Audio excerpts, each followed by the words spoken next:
Some thunderstorms, 65. Thursday night, periods of rain, 53. And Friday, periods of rain, 59. This is 97.1 FM Talk. Chief Meteorologist, Deroy Murdock. The Annie Fry Show is sponsored by Air Comfort Service Heating, Cooling, and Insulation. Air Comfort Service is proud to support Greater St. Louis Honor Flight. Sign your veteran up for their honor flight today at gsl.honorflight.org. And for HVAC services, aircomfortservice.com.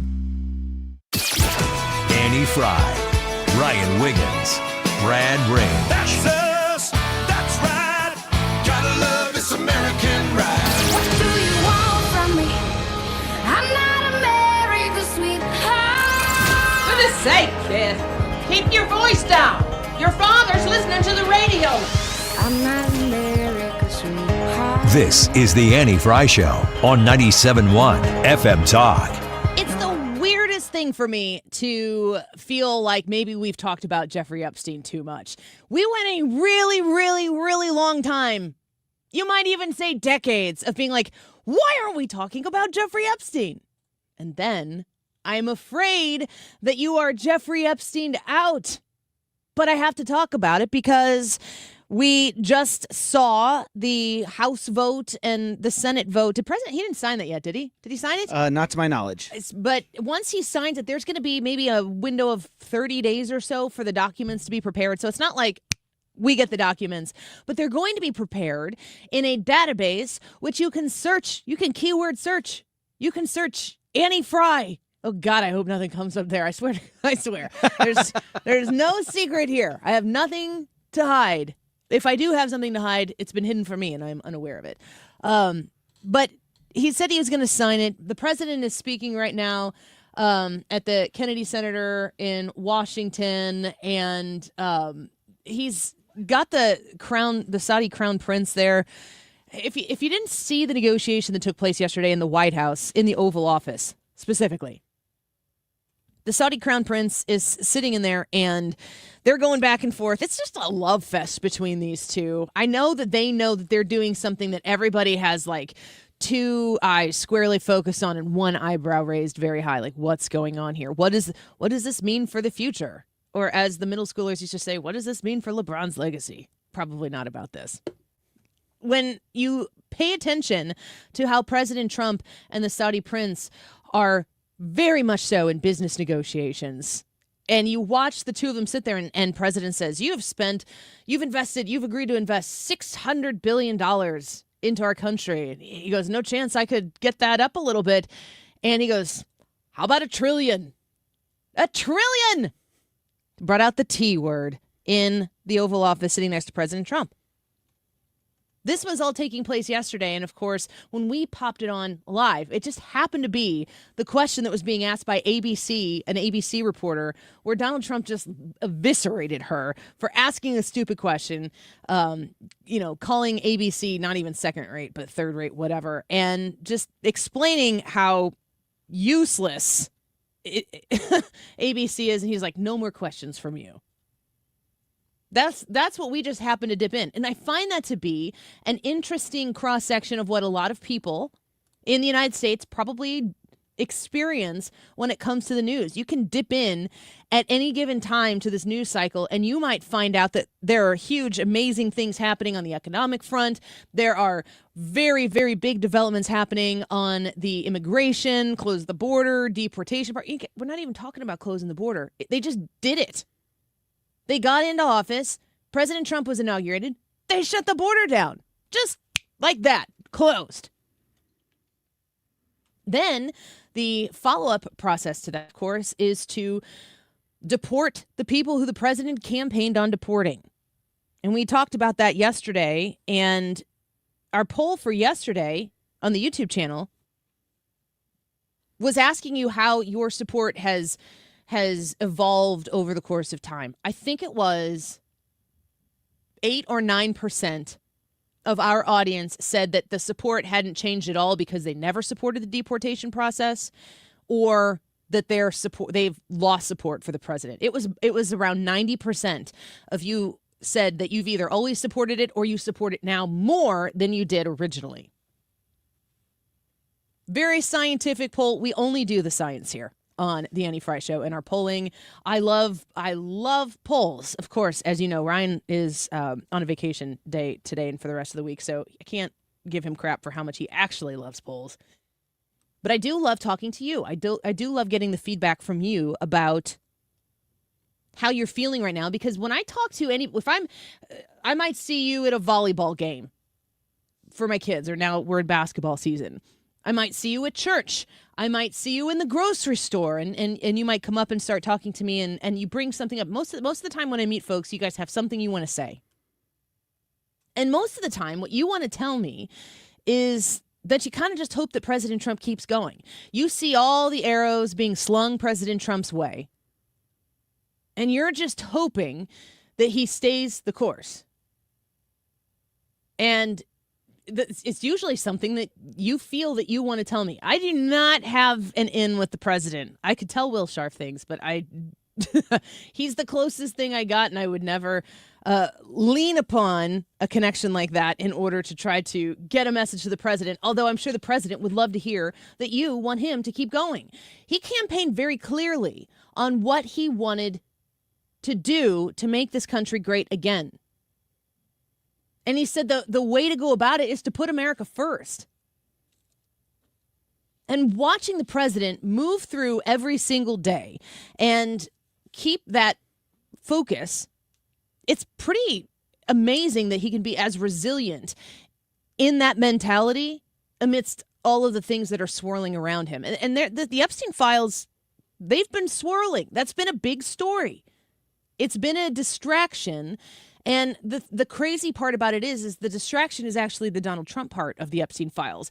The Epstein files in and of themselves, last year before the president was reelected, we did a poll that was asking, like, if you could know everything about any of the specific conspiracies, the big ones that are out there right now, which one would you want to know the most about?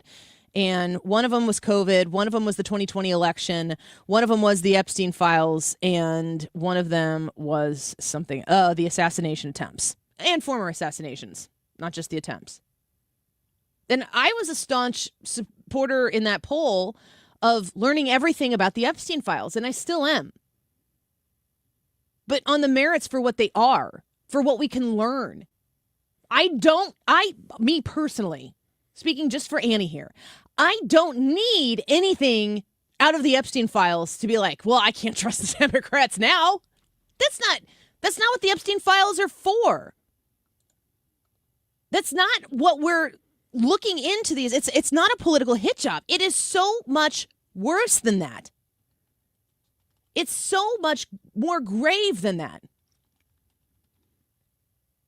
We have to be in a clear-eyed focus where you can look at the information that is gleaned from the Epstein files when they're released, when we actually get to search them. And folks, listen, when I get spare minutes, which is probably going to be late at night when I'm doing this instead of scrolling X, I'm going to be searching words in the Epstein files. I did it with the WikiLeaks. I did it with Hillary's emails. I think I stayed up one night reading through Hillary's emails till like 4 a.m. I was just going down the rabbit hole that was kind of laid out to search and to read for myself. I'm gonna look through this stuff, but do any of us? I think we do. I think there are a lot of us. I just don't think we're the loudest people in the room. Do we understand that we are talking about child trafficking? About the captivity of young people for the use of sex for very powerful peoples? I mean, this is something that seems to have been a revelation here within the last week, and I think a lot of people have known this, but it's not really been as big of a part of the discussion, that at the epicenter of the whole, air quotes, whatever the Epstein files are, we'll find out. At the epicenter of this, it's always been talked about how he's a child trafficker, as if that is what he did. No, that is a mechanism he used in his business dealings to make deals. It's like a part of what he did. And a lot of this is going to come out. And is it Higgins? Is it the Representative Higgins? Is that his name? The representative who voted against the release of him? Yeah, Clay Higgins. Clay Higgins. Is he Louisiana, Texas, Georgia? I didn't catch that I don't know. part. Some Mississippi, maybe? I don't know. somewhere south. He's former law enforcement, and he was opposed to doing this because he knows that there are going to be things that are revealed that are going to implicate people who did nothing wrong. When you give testimony and people make accusations or pontificate on something and it sideswipes somebody in the process who's completely innocent, that's potentially going to be involved in this, and he didn't feel that that was right. Now, should he have voted against it or not? It doesn't really matter on the whole. It will matter to his constituents, and they will have the opportunity, the 750,000 people or so that he represents will have the opportunity to weigh in on that. But what is really at the core of the Epstein files? It's going to be very easy for me as a talk show host to come on here, and I'm not saying I'm not going to do this, but to find out, we realized that Hakeem Jeffries was using the Epstein name to raise money so that he could further his political reach, so he could make money after Jeffrey Epstein was convicted of the things that we know that Jeffrey Epstein did. That doesn't really change my opinion of Hakeem Jeffries. My opinion of Hakeem Jeffries was very low to begin with.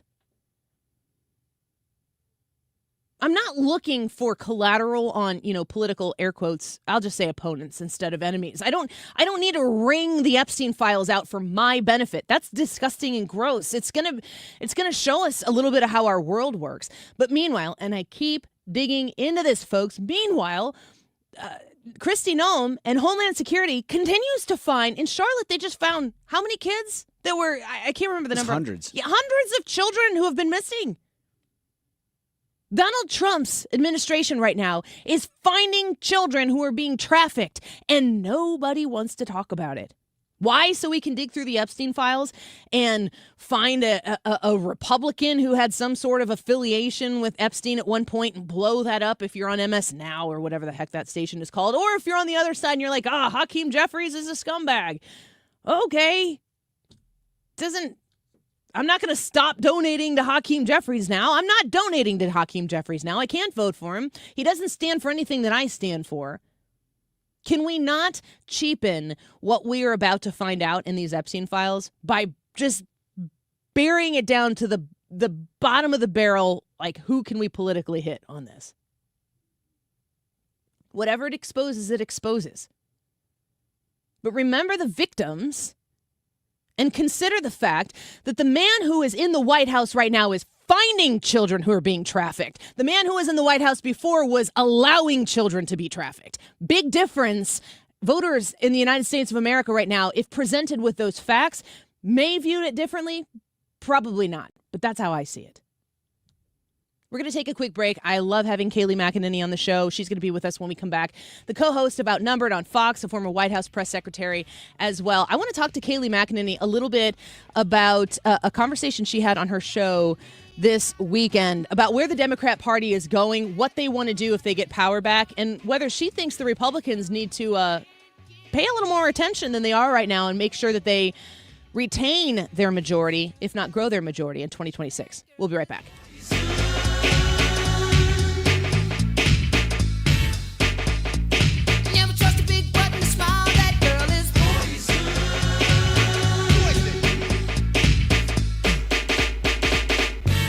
If I were you, I'd take precaution. TheDiamondShop.net. They're in Clayton, so if you're shopping right now for somebody special, including yourself, you want to go to the best, right? TheDiamondShop.net, they are those people, and they've been serving St. Louis since 1910. Generationally helping families buy new, beautiful pieces of fine jewelry, timeless pieces of jewelry, but also a little bit more than just that. Helping with custom jewelry. You've got something in mind, you want to make it come to be. You go to the Diamond Shop, they can do that for you. Jewelry and watch repair as well. Even appraisals and buying gold. When you visit the Diamond Shop, you are going to be tapping into over a century of doing it the right way. Talking to you, learning what you are trying to achieve, understanding and respecting you, your budget, the whole 9 yards. When you shop at the Diamond Shop, it's a great old-fashioned American business. You're going to be glad that you learned that they were there, and you're going to want to repeat that business in the future. They're in Clayton, and they have been there for quite some time. You can become a VIP online as well by visiting them at thediamondshop.net. If you're thinking about replacing your windows before winter hits, which is smart, don't keep making the same mistake. Stop replacing your failing vinyl windows on your home now with more vinyl. Lakeside Renovation and Design will install Infinity from Marvin fiberglass windows. They're built to last, they're energy efficient, plus they look stunning, and they're custom built for your home. Installed by Lakeside's expert team, and they're going to offer a lifetime workmanship warranty. If you're ready to upgrade your windows once and for all, you need to visit windowsbylakeside.com. Schedule your free consultation today. Sponsored by Progressive. We make the claims process easy so you could get back on the road in no time. It's why over 43 million drivers trust Progressive. See for yourself at progressive.com.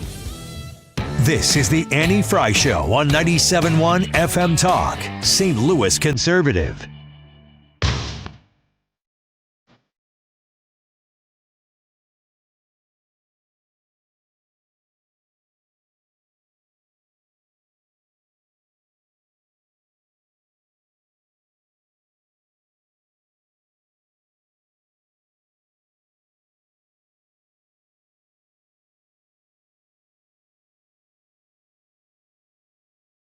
Were added after FDR.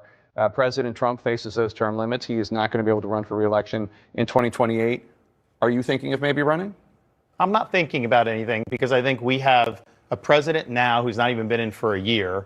We've got a lot that we've got to accomplish. I'm obviously working hard to keep votes on the board in Florida, but look at the election results 2 weeks ago for Republicans. That was not good. You know, we've got to do a good job as Republicans, and I think that should be the number one priority. And the way you do well in the midterm elections is to produce positive results. And so I would focus on that. This jockeying and all that, I don't think is productive for us. Get things done for people. You know, we showed in Florida, when I came in, we were a purple state. You know, now we're considered a red state because we produce results and people followed. So Governor Ron DeSantis, my favorite governor, especially as somebody who currently lives in Illinois, talking about what needs to be attended to, which is the midterms coming up. If you pay attention to the election results of a couple Tuesdays ago, you know that there is some focus that the Republican Party needs to have in order to win those midterms and retain President Trump's ability to govern. I want to talk to Kayleigh McEnany about that. She's the co-host of Outnumbered on Fox, former White House press secretary as well, and author of Serenity in the Storm. Kayleigh, welcome back to the show. Thanks for being with us. Hey, Annie. Thanks for having me. I want to talk to you a little bit about your interview with James Carville. I found that to be fascinating. The man doesn't hold back. He has some thoughts about what the Democrat Party should do if they were to regain the majority. Talk to us a little bit about that interview that folks can check out for themselves and what your takeaway was. Yeah, it was really interesting. I'm glad you're giving me an opportunity to talk about it because, you know, some people say, why would you bring on, you know, a left-wing voice like James Carville? But, you know, when he comes on, we all know where he stands. It's very diametrically opposed to where I stand. But I approach it from a perspective of what are the plans should the left take back power? This is someone who paved the way for Bill Clinton to get to the White House. He's a huge voice in the party. What are their plans should they take back power? And he laid it out pretty clearly. He said, pack the Supreme Court. He said, get rid of the filibuster. I pressed him on that. He said that's exactly what he would do for certain purposes, including the purpose of making D.C. and Puerto Rico a state. And when I asked him, you know, this sounds like naked political ambition, he said, well, I'm a naked political guy, and that's what I am. And that is what I very much appreciate about James Carville. Look, he's saying it like it is. That's what they plan to do. Should they take back power? He's not afraid to admit it's a political calculation. And hey, you know where the guy stands. Yeah, 100%. And, you know, we've seen somebody else kind of take that tact as well. I would say President Donald Trump did that. He laid out in his campaign for re-election exactly what he wanted to do. And about, 10 months or so into this administration, he's ticking things off left and right that he said he was going to do. It's making the obvious people very frustrated about it. But there are a lot of distractions as well. I want to ask you about the Epstein files. President Trump says he doesn't want people to get distracted by him. Where do you think the Republicans need to navigate right now with the release of the Epstein files that's most likely pending? Yeah, I think transparently letting all of these files out as they said they've planned to do as that, you know, almost unanimous House vote and then passing through the Senate is going to make possible. But, you know, I really think that this is a Pandora's box. And one of the things that, you know, Mike Johnson was warning about is, you know, whatever we put out there, it is going to be used to demonize X, Y, or Z person, even if, you know, these are not vetted facts yet. They deserve to be out there. But not everyone whose name is mentioned is going to be guilty of anything. But it does create this, you know, aura of suspicion around any name that is in this file.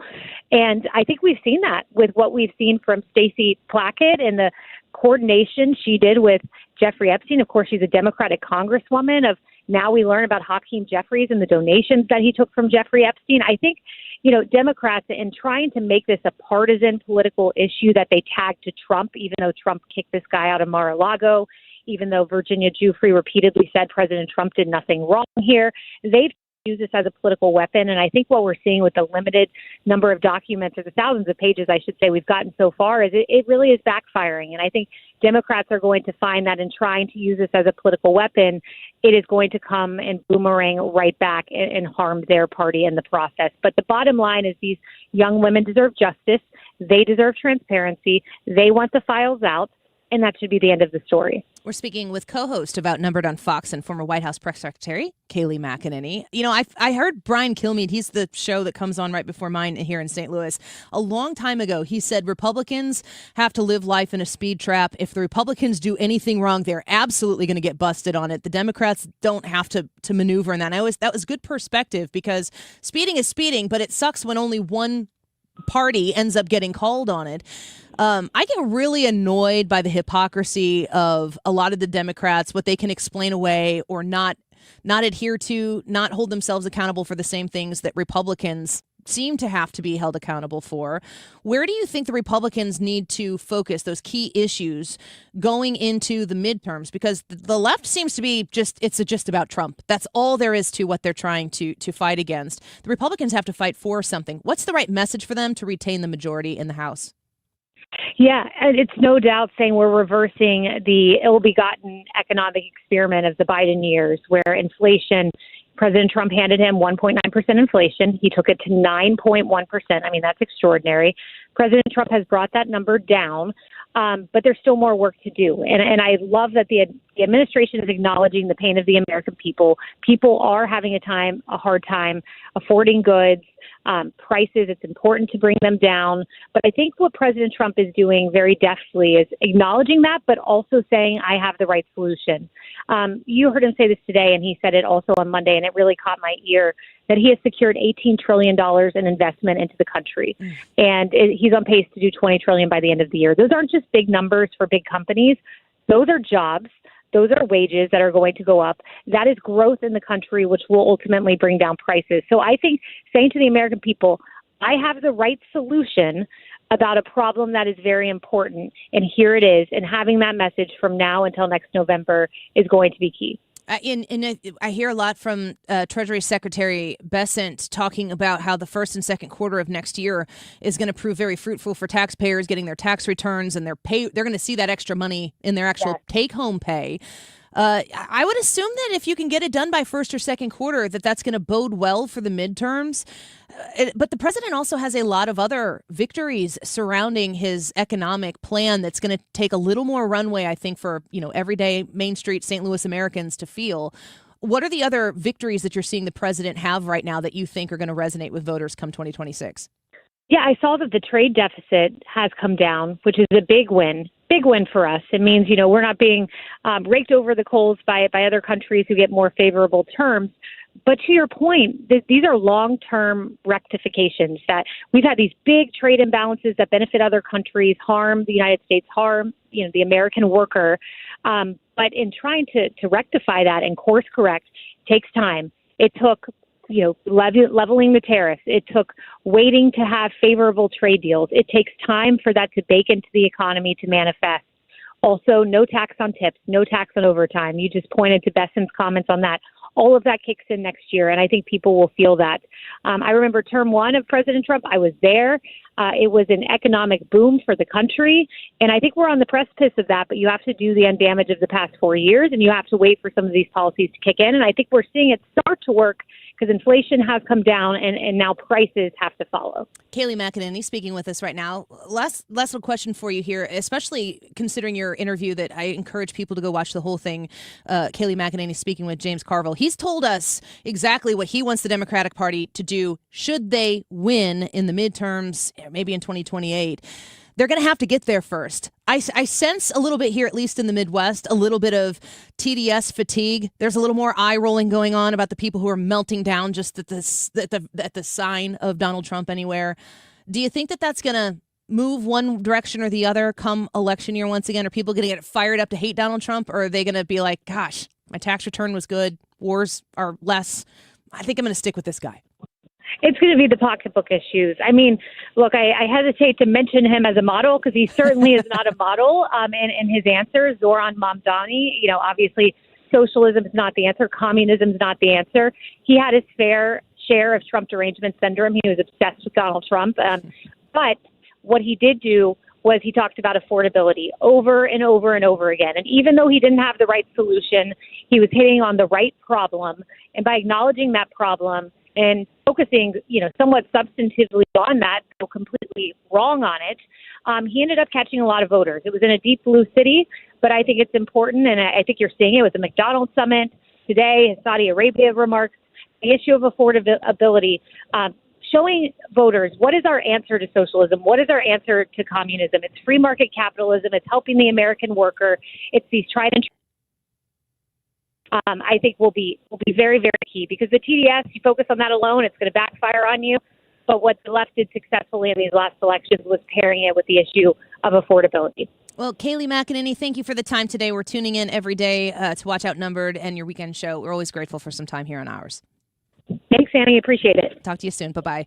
Kayleigh McEnany, author of Serenity in the Storm, a great book. She also wrote a really, I think it's called For Such a Time as This. It's a really great book about her time serving in the White House, a press secretary, and it was during COVID. And you kind of get an inside look at what that was like because she was there. Kayleigh McEnany on the Annie Fry Show. All right, quick break. The YouTube live chat poll right now. Votes are coming in. It is a very close poll at this point in time. What do you think? Are you experiencing affordability anxiety? Yes or no? Simple yes or no question here on the Annie Fry YouTube live chat poll. Go vote. We'll be right back.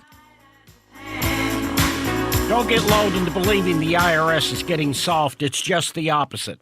Hi, this is Lance Drury with the Lance Drury Law Firm. We are being told by IRS collection officers that their higher-ups are demanding that they get more aggressive than ever. So don't ignore them any longer. Level up.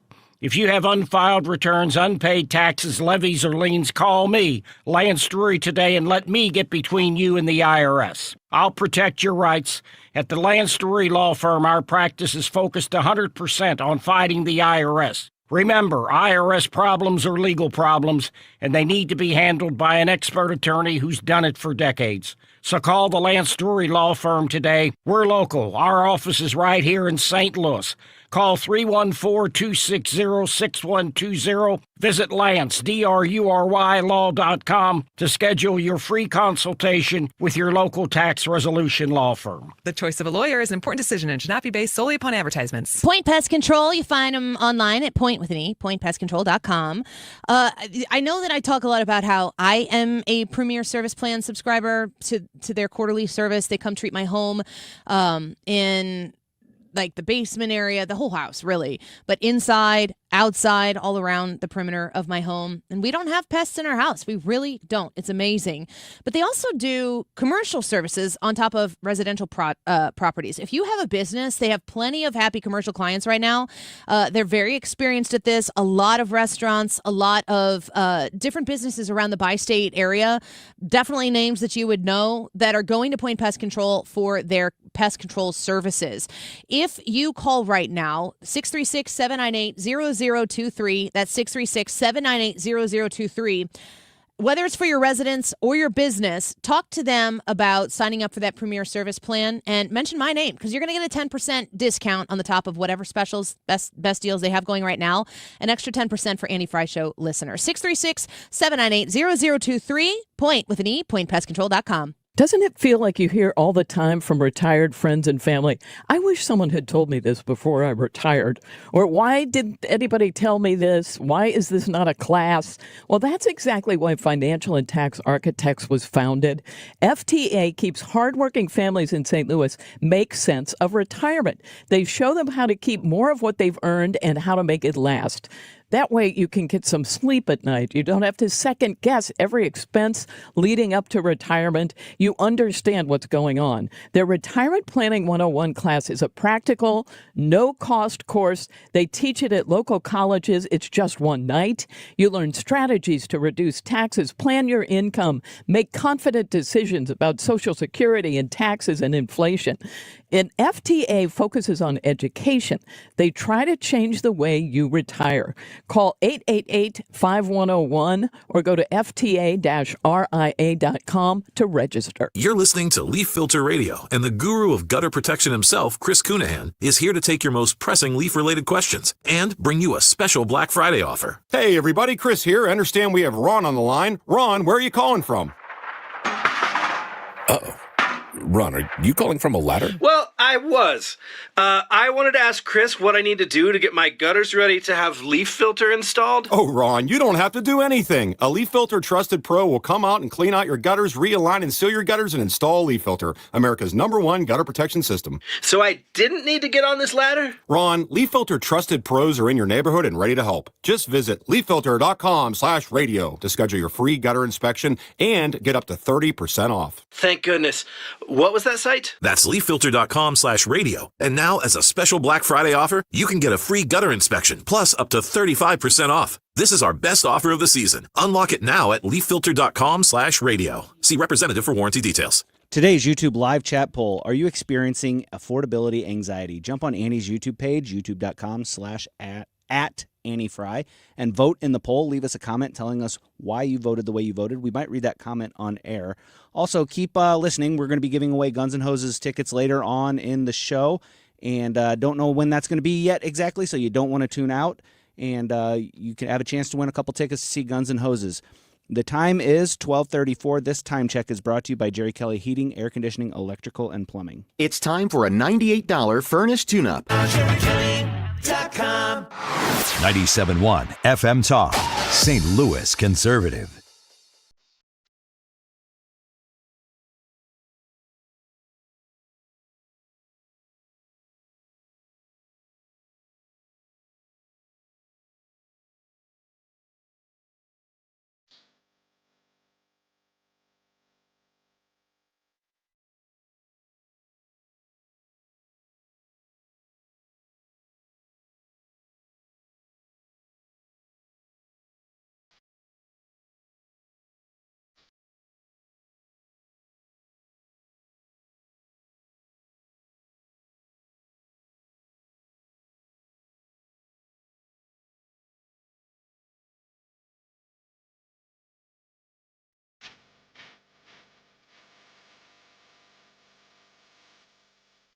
Would a $2,000 tariff dividend check going to people be inflationary? Well, there are a lot of things that are going to happen next year. Is that one of them? And that could be one of them. And again, maybe we could persuade Americans to save that, because one of the things that's going to happen next year is the Trump accounts. Every child who was born from January 1st for the next 3 years is going to get a government account that goes into the stock market. So every American child born for the next 3 years, starting January 1st, is going to have that. They can take it out when they're 18. They're going to learn the power of compounding, and there's going to be a lot of financial literacy around that. And I think the reason that we saw kind of the disastrous election in New York is young people don't feel like they have a stake in the economy. So we want to give them a stake in the economy. Well, okay, so we want to give them a stake in the economy, says Treasury Secretary Bessent. That sounds like a stimulus check. There's a difference between a stimulus check and a tariff check, if you ask me about that, which I guess you kind of are, sort of. But we also want to be paying down our debt. We've got $38 trillion of debt there, and we want to make sure that it is going to be going in the other direction. The rapid pace with which we are seeing our debt explode. Okay, it's West Wing time, folks. I'm talking about the West Wing. So if you don't like that, tune it out. But I'm going to tell you anyway, because it happened in the early 2000s. The amount of money that they're talking about being concerning in our debt versus right now, this was 20 years ago. They used to have a great concern about a fraction of a debt that we are facing at this time. And Besson's talking about putting a little money back into the hands of American people. A stimulus check, money that's taken in, that's then given out. I would wonder if these tariff checks are going to end up actually being more of a tax credit. That goes, when you do a tax credit, it goes to people who pay taxes. I'm kind of a fan of that, just on the whole, that the person who is getting the money back is somebody who's actually already paid into the system. I don't know if that's what he's going to end up doing, but what the president's going to end up doing, but it does seem like those 2,000 checks are around the corner. And I really wonder, what's the cutoff? Because if you say a household that's making $100,000, and that's what it is, $100,000 in New York City, in Los Angeles, and $100,000 if you're making it in New Orleans or something, big difference in what a household taking in that kind of money can actually do. I'm sure that if they're, the amount of money that my family makes with 4 kids in the Midwest looks a lot different than the amount of money that my family makes if you're single and in New York City. You might be struggling in one and not in the other. Well, how are they going to figure out who gets a piece of this pie? And I can imagine that it's going to frustrate some people, but possibly make a lot of people happy. Here's more. We have an answer, do you think, from the Fed about another cut? Do you think that's where they're going? I hope it's where they're going, because when you're in uncertain times, and after what this Schumer shutdown did to the economy, I would think that if you're not taking out an insurance cut here, or if you're flying blind, they say, well, we don't have data. Well, if you don't have data, then that's what insurance is for. So I would encourage them. They've gone into a cycle, so let's go 1, 2, 3, and we can see from there. So now you have the Trump administration also leaning into pressuring the Fed to make a move to cut some more. And, I didn't like it when the Biden administration was using the Fed to try to game the system. And you could definitely track what the Fed was doing with interest rates or cutting rates or not cutting rates in conjunction with the election to try to make things look a little bit better here and there. It seems as though, right now, I think mortgage rates are up. The Fed cuts rates and mortgage rates, they react to what the Fed does. And those mortgage rates right now, they're not at their lowest lows here in a while. I know that there are people who are working with Stewie, and I highly encourage you to do that. He was with us yesterday on the show, who they're waiting for the opportunity to lock in when rates dip down a little bit. The manipulation of our economic system that has taken place leading up to this moment, you see the Trump administration very much so wanting to put the power of the dollar back into whose hands? The American people's hands. That America First thing, yeah, that's back, and it's in full throttle when the Republicans are in charge. Let's elaborate on the president's plan. There's $26 billion available, if you will, for what Joe Biden put in as enhanced premium tax credits. The Democrats want to send that $26 billion back to the insurance companies. They take 20% of that for profit and overhead. That's law under Obamacare. They're allowed to take that 20%. The president and I want to send 100% to patients to put into an account to spend on the health care that they want, not just the health care that the insurance company allows them to have. And by the way, with this money, they can pay their deductible and their copay. Under the Democratic plan, there'll be maybe a $7,000 deductible before you get into the insurance. Under the Republican plan, there'll be $1,000 to $2,000 to pay for that health care before you kind of start paying out of pocket for your deductible. So Louisiana Senator Bill Cassidy speaking there about what the Republican Party plan is for health care, for insurance. And they're talking about putting money into your pocket so that you can be able to afford those healthcare services better than what the Democrat plan is, which is to say, oh, we'll just send that money over to the insurance companies. Once again, we have to reinstate competition between insurance companies. They have to be competing for you to be one of their customers. I need the insurance companies. I need them to be available to me. I need them to offer me something, and then I pick the one that's best for myself and my husband, for myself and my kids, for our whole family together. A lot of us have just gone through open enrollment. just now, just closed for our company. I don't know if it's exactly the same for everybody, but closed for us last week. And you go through all of these things, you don't really have a whole lot of options. You're attached to the insurance setup that comes from your company. And I have health insurance through my job, and I'm happy to have it, and it works for my family. But it is very expensive, and I'm blessed to have a family that doesn't really have to use the health insurance too terribly much. Not everybody has that. A lot of people have medical expenses, and the amount of money that you have to dump into the system while still paying sky-high premiums over and over again, it's absurd. It's absolutely absurd. Let's listen to, this is Secretary Brooke Rollins that I'm going to play for you here. And, another thing, when it comes to the economy, and it also comes to affordability, like what makes things cost so gosh darn much, SNAP. Thank you to the Democrats for shutting down the government and making everybody pay attention to exactly how our SNAP system works and who's benefiting from it.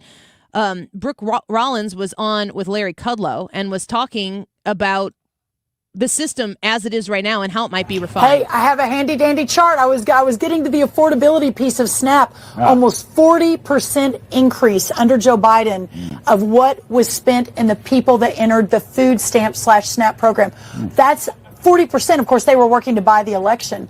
But what we have seen and what Doge and our amazing team at USDA, 186,000 dead people are receiving SNAP benefits. 500,000 people are getting paid twice. We've made hundreds of arrests. We have a lot more to do. But this was, I think, an unintended consequence of the Democrats shutting the government down for 43 days, is it shined this very bright light on one of their pet programs and now has given us a platform to completely deconstruct the program, make sure those vulnerable Americans who really need that benefit are going to get it. And for all the rest of the fraudsters and the people who are corrupt and taking advantage of it, we're going to protect the taxpayer too.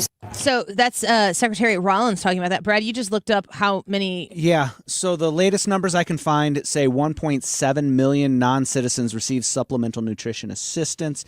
And that was in 2023. And that is roughly about 4% of SNAP. So I wonder what the numbers are. I'll look them up here, too, and find out what they are. Like, you listen to Secretary Rollins there talk about how during the Biden years, it skyrocketed.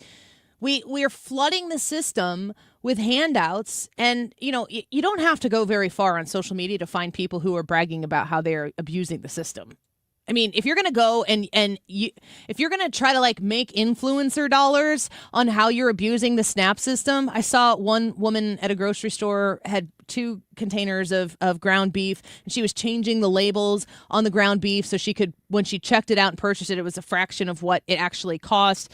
And some government agency was like, yeah, we're finding this person. They found her, and I guess they arrested her or something. I don't know. Fraud, waste, and abuse. My goodness. In the SNAP program, how much fraud, waste, and abuse is going to refortify our country to be in a better economic footing? Because, yes, we can cut spending, but we also have to make sure that the investments that we're making are in the American people's best interest, and that we are not taking any dollars from the American people that they would better be served providing for themselves by making the choice for the dollar that they earned, where it should go, how it should be spent, how it benefits themselves and their families.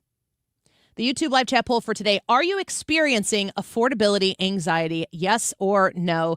Got 117 votes on the poll so far. Come join us. It's close. So your vote will have an impact on maybe which yes or no actually comes out the winner here by the end of the Annie Fry Show. Go to the youtube.com/@AnnieFry and vote on the live broadcast in the live chat right there if you're experiencing affordability anxiety, yes or no. Quick break. Wiggins America, Ethan edition. Next.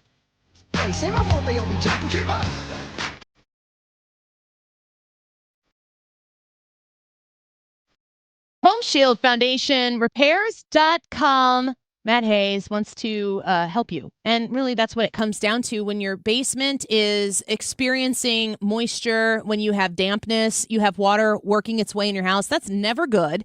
And those problems do not, I mean, we all know this, but they don't fix themselves. So they are naturally likely to get worse over time. And when we say worse, I am saying expensive. 314-227-9636 is the number to reach Home Shield Foundation Repair and talk to them about your basement waterproofing needs. Maybe it's drastic, maybe it's not that bad, and if you get ahead of it, it won't be as much of an expense. But boy, if you put this off, it could be very devastating. They do other foundation repair fixes. They do concrete lifting as well. When you visit the website, you can learn about Matt Hayes and this family-owned local company.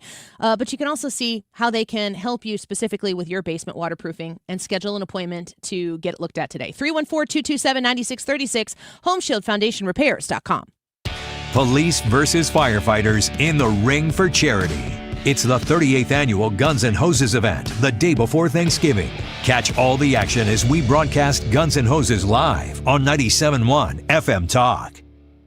Men. Need a clinic that accepts all insurance, including Medicare? U.S. Men's Medical Center in St. Peters does. U.S. Men's helps men experiencing loss of energy, focus, concentration, and low libido. And they accept all insurance, even Medicare, for testosterone replacement therapy. Patients love the staff and the fact that, yes, I'm going to say it again, they accept all insurance, including Medicare. Feel better? Call U.S. Men's Medical Center at 636-244-5333. If you or someone you know has a home to sell, call Gloria Lou. That's right, Gloria Lou, owner of Your Home Sold Guaranteed Realty. Gloria is here with me now. And when it comes to St. Louis area market conditions, what advice do you have for your home sellers in today's market? Well, most importantly, I understand every seller's situation is different. Some sellers need to sell, and some sellers want to sell. And a lot of my sellers are looking to buy, and they also have a home to sell.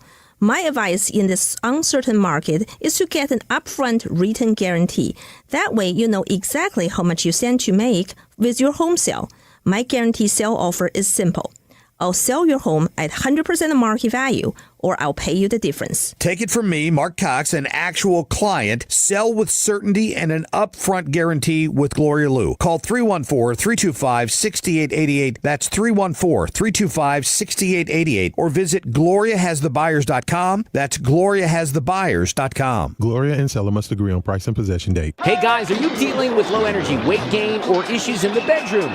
Game Day Men's Health is the premier men's health clinic in the St. Louis area with locations in Chesterfield and O'Fallon, Missouri. They specialize in low testosterone and sexual health, and they also help men and women with medical weight loss, vitamins, and peptides. They offer free consultations and testosterone tests with results in about 20 minutes. Get in, get answers, get back to the top of your game. Visit GameDayMen'sHealth.com. Again, that's GameDayMen'sHealth.com. If you're considering an annuity as part of your retirement plan, we need to talk. Hi, I'm Bob Stockdale, Senior Vice President Investments with the ClearPath Wealth Management Group at Stifel and host of On the Money, Saturday mornings at 11 on 97.1 FM Talk. Annuities can be a useful tool for some retirement investors, but not all annuities are created equal. Every week, we meet clients who own complex annuities that don't suit their needs and, in some cases, actively undermine their retirement plan. Before you purchase an annuity, get a second opinion from the ClearPath Wealth Management Group at Stifel. Requesting a consultation is free of charge. To request a free consultation, contact us at clearpathinvesting.com. That's clearpathinvesting.com, or call us at 636-695-2650.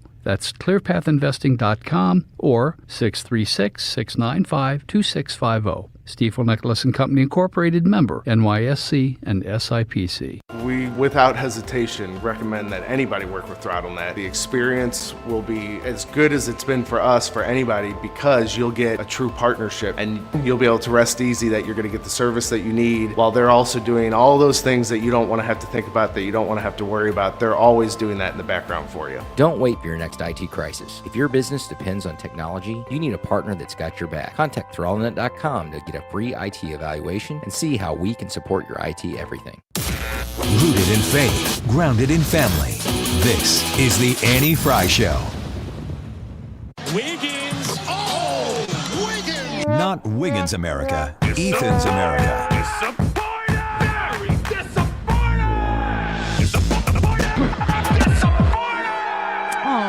Ethan's America. Oh, Ryan's not here.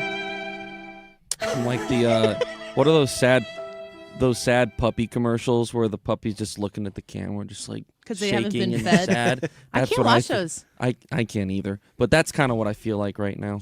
just kind of staring at the camera like, this is my life. We should make a video intro for this segment. Yeah. And you can just be sad puppy in 'Cause like random places. Ryan wouldn't, At his definitely use that to his advantage. He's not in charge of that. I can make that happen too.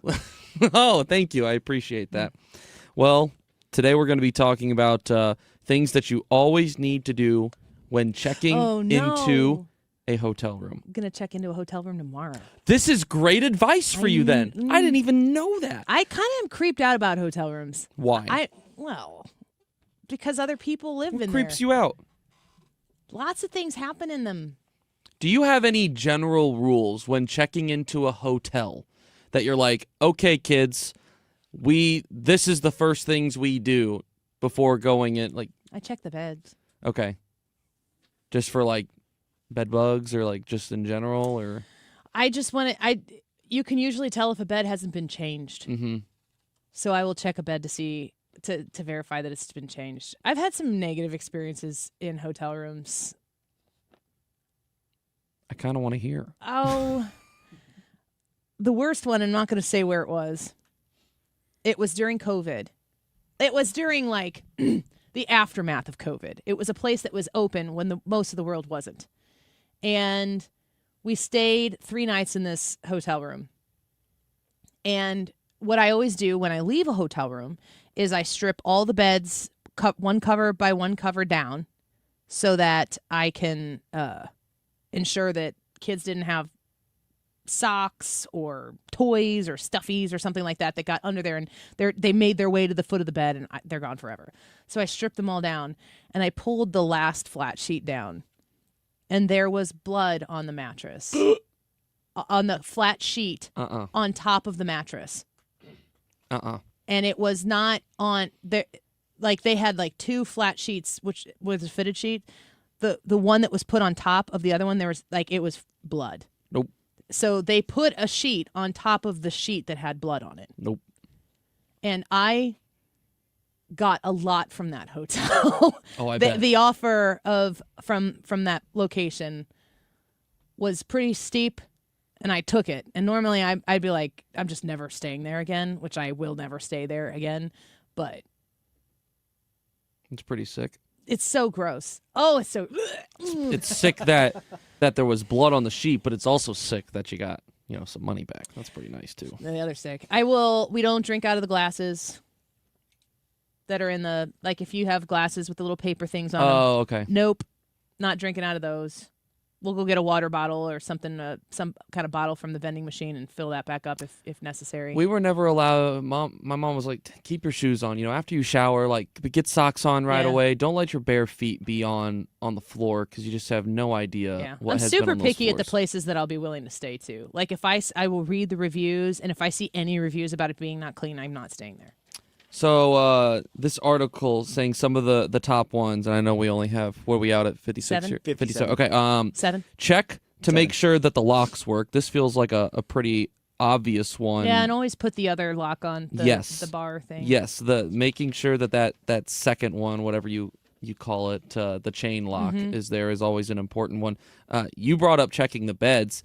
This article says to check for bed bugs specifically, because hotels are one of the main places main ways that bed bugs can eventually invade your home, because there's so many different people sleeping in there, and sometimes it doesn't even have to do with even if the sheets are being changed. Yeah, they can and the rugs infiltrate in the rugs, maybe the headboard or whatever. Exactly. So checking for yuck signs of bed bugs: yellow shed skin and eggshells.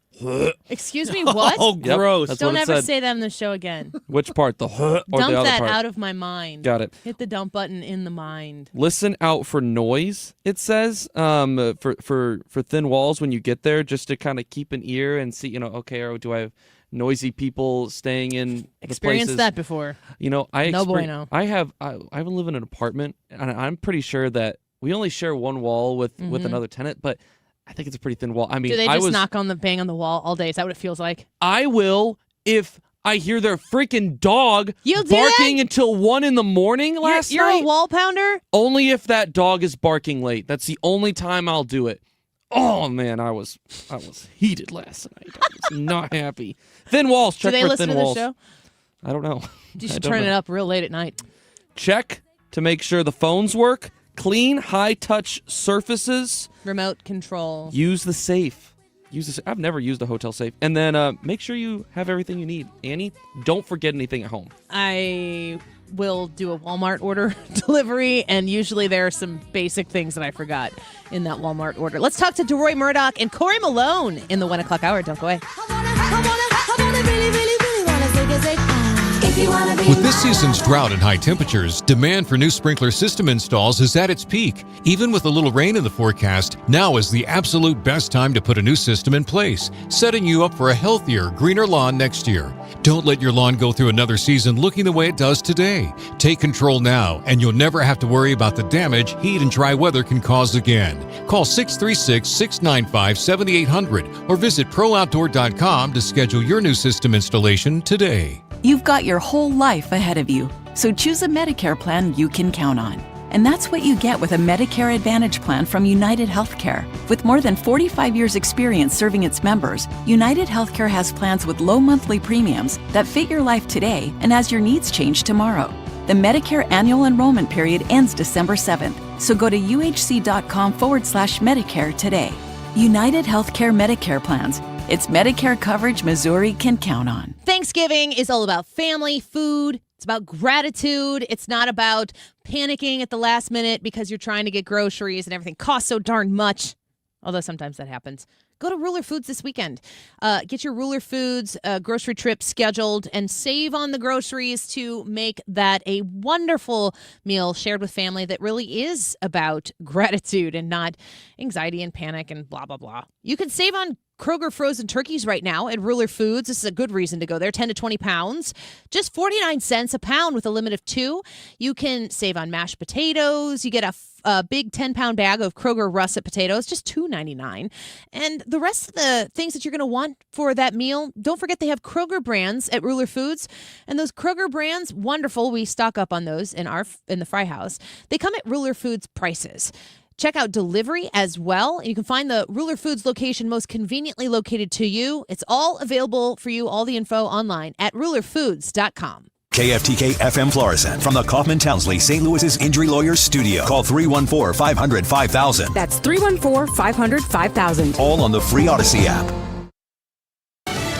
The defense calls it a vindictive case. Lisa Brady, Fox News, at the latest hearing on challenges to charges against the former FBI chief, with prosecutors facing new hurdles. An attorney for James Comey told federal judge Michael Nachmanoff that President Trump has shown a pattern of contempt and animus toward the former FBI director and that his prosecution is vindictive. The judge asked if the U.S. attorney, Lindsay Halligan, who ultimately obtained a grand jury indictment against Comey, was a puppet.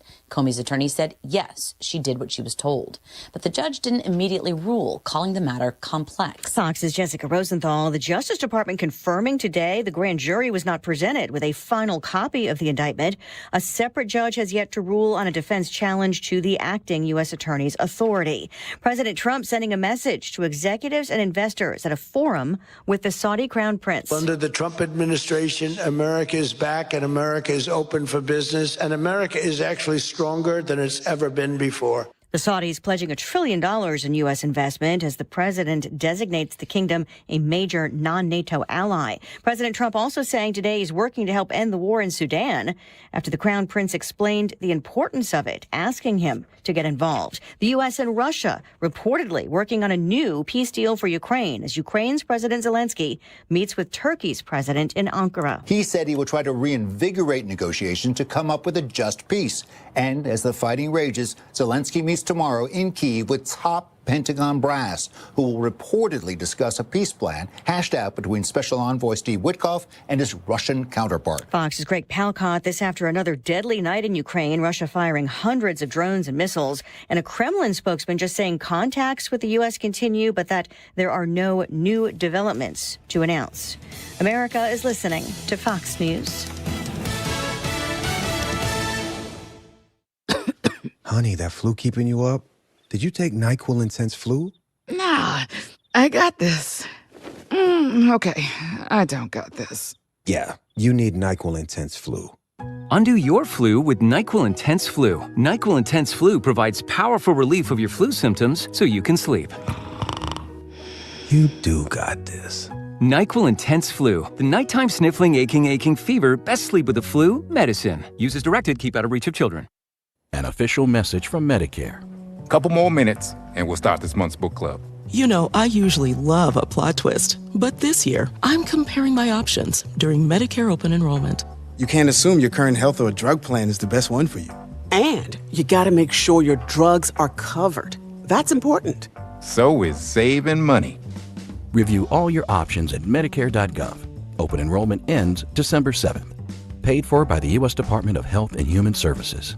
Air Comfort Service, heating, cooling, and insulation, weather. Our weather is quiet this afternoon, partly to mostly cloudy skies, 60, and we're quiet this evening. Lots of clouds, but there'll be some showers moving in after midnight, 50. Then we go into a wet stretch, slow-moving storm system. Thursday, periods of rain, some thunderstorms, 65. Thursday night, periods of rain, 53. And Friday, periods of rain, 59. This is 97.1 FM Talk. Chief Meteorologist Dave Murray. The Annie Fry Show is sponsored by Air Comfort Service Heating, Cooling, and Insulation. Don't freeze as it gets colder. If your furnace isn't working, Air Comfort Service can get you back in your comfort zone fast with a service call for only $99. Get your furnace serviced. Visit aircomfortservice.com. Annie Fry, Ryan Wiggins, Brad Ray. That's us. That's right. Gotta love this American ride. What do you want from me? I'm not America's sweetheart. For goodness sake, kid.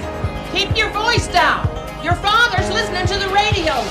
I'm not America's sweetheart. This is the Annie Fry Show on 97.1 FM Talk. The Democrats know nothing but chaos. They have no brand except we hate Trump, we have TDS, we're going to oppose everything he wants. If Trump says, I want to secure the border, suddenly the DNC is like, we want Trinidad Agua. We want MS-13 and criminals running amok on the streets. He says he wants men out of women's sports. Suddenly they're fighting to keep them in there, even though it's insane. So the Democrats have no platform except TDS. So this isn't shocking, Kevin. It is so great to have you both So together. Link Lauren there talking about how the Democrats' modus operandi is just generally speaking frustration. They don't like Donald Trump. If there's a problem, they're going to blame the Republicans for it. But it's really, it all comes back to that TDS.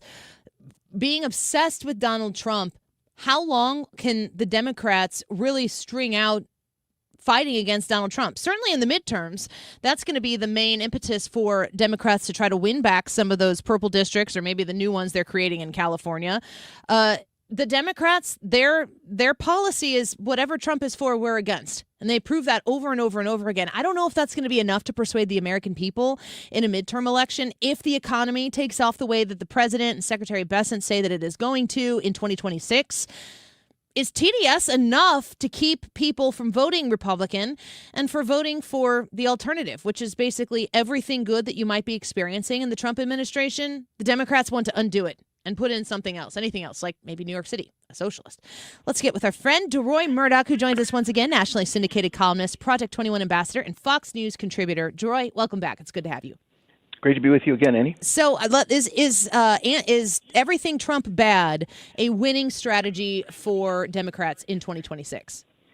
Well, I think we saw some of that 2 weeks ago in the off-year elections in New York City, Virginia, and New Jersey, and a few other places. And I think it's enough if people who hate Trump, which is a lot of Democrats, they're consumed with TDS, Trump derangement syndrome, if it's enough to get them to show up at the polls, and then the people who don't show up at the polls are Republicans in sufficient numbers and right-leaning independents. And those people need to show up. Everybody who is pro-Trump, pro-America First, pro-Making America Great Again, et cetera, needs to show up at the polls, not just once every 4 years to vote for Trump. By the way, he's not going to be on the ballot in 4 years, so we need to get over that situation. But to support people running for governor, for Congress, for U.S. House, for Senate, for City Hall, for mayor, whatever it is, who share these ideas. These people don't, these votes just don't magically show up by themselves. I guess sometimes they do, but certainly votes of Republicans and people who support Trump and people on our side of the aisle, we actually need to show up at the polls, cast our ballots. If you like to vote at home, I'm not a election day vote in person kind of guy, but people who like to vote by mail, if that's your thing, make sure you vote by mail and get your ballots in get them in early enough. And you have to have sufficient participation. These, the right votes on the right don't just magically come out of nowhere. It seems only Democrat votes magically come out of nowhere. And unfortunately, I think that the Trump hatred for Democrats is enough. I mean, this is pretty much all the Democrats are pushing now is Trump hatred and psychological projection. That's pretty much all they have. And I think 2 weeks ago in New Jersey, Virginia, and New York City, unfortunately, that was enough for them. Yeah, certainly was. Deroy Murdock speaking with us right now. How do you feel? Is there anything that the Democrats, I imagine you and I are probably congruent on a lot of things we feel as though the Democrats are responsible for. But did the Democrats ever have to be accountable for anything they're responsible for? Well, they should be. I mean, part of the difficulty, of course, is people like you and I try to bring this information out, but folks at ABC, CBS, NBC, CNN, MSNBC do a good job not only not covering the stuff, but actually covering it up largely, and not explaining to people things that the Democrats have done for which they ought to be responsible. Either they don't talk about it, or they actively cover it up, and that sure doesn't help.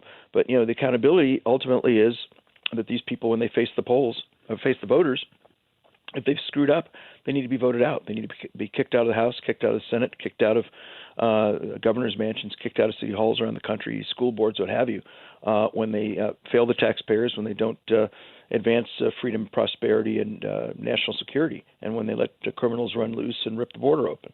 And the way to keep them accountable is if they don't do their jobs or they actually create damage, send them home and let them live in the private sector with the rest of us. Stop lording over us. Deroy Murdock speaking with us right now, nationally syndicated columnist, Project 21 ambassador, and Fox News contributor. While you were speaking there, I just pulled up MSNBC's website, which is officially now MS Now. I don't know how long it's going to take me to get used to this. I think it's a terrible idea. Who's this Ms. Now? Ms. Now. Where does she live? I don't know. Now. But just by the looks of it, she's angry. Because I'm looking at the homepage right now of this website. And if this was your destination every day to get your news, you're living in a parallel universe. The faces and the names in the news might be very similar or the same, but the stories are so drastically different. Do these parallel universes ever intersect again in the future? Like, I don't know what would have to happen in order to make people to start seeing things even close to similar or the same.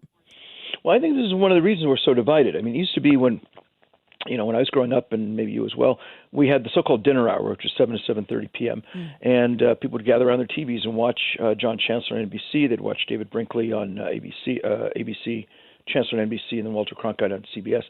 And you would get, fairly objective news on the one side, this, on the other hand, the other. But at bare minimum, we were all operating more or less from the same information. Now, things are so splintered. People are not going to just 2 or 3 different sources for news. They're going to dozens, if not scores or hundreds. And they're very much along, one party line versus the other. I work in the Fox News newsroom, and we have on the monitors, we can see Fox News, Fox Business, CNN, MSNBC, Bloomberg, some of the local channels. And some days you'll watch both CNN, MSNBC, and then Fox News, Fox Business. And we're talking about totally different things. I remember there was one day where I think George Santos, former congressman from New York, was either it was the first day of his trial or he was being sentenced, one or the other. And CNN and MSNBC would not talk about anything else. That just led them 24/7, 360, 24/7 those 2 days. And Fox News and Fox Business were talking about some other thing I can't recall. And we weren't talking about George Santos, and they weren't talking about whatever the big thing is we were covering. They were 2 different planets. And this is part of why I think we're divided. I talk to some friends of mine on the left, and I'll say, hey, what do you think about the XYZ controversy? And it's not just they have a different viewpoint than I do. They've never heard of it. They have no idea what I'm talking about. Like, wait, who's that person? What's this name I've never heard of before? What's that agency doing what? And, they don't even hear about these things. Now, if you're on the right, there may be some instances like this, but most of the things they talk about, they're so pervasive that some of it gets to us one way or the other. But if you're on the left, it's a lot easier to avoid news platforms on the right than it is for people on the right to avoid news platforms on the left, because theirs are so much more pervasive than ours are. So as I say, you'll have situations where there are Americans who not only have different viewpoints on things, in some cases never even heard of the same stories. And that seems like that situation is becoming more common rather than less so. Yeah, and I think about the people who we talk to. I always refer to year round. I've referred to like the Democrats who have power, who have influence, cameras, microphones. They're elected into these positions. But I separate them from what I usually refer to as our Thanksgiving Day dinner table Democrats that are in our family. Like these are people you love first, and the politics come after.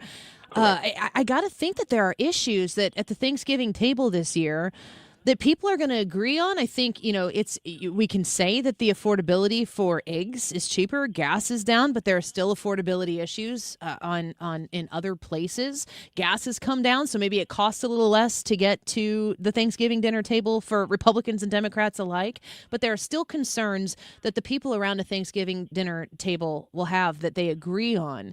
And the question is, how do we have those conversations in a place that is way more important than, a politicking social media feed or a comment section? That's a good question. Some people handle it by, as you say, trying to have polite conversations if you can. In my family, my dad and I are pretty much on the right. We probably have a couple of relatives in the middle, and a lot of them are kind of on the left.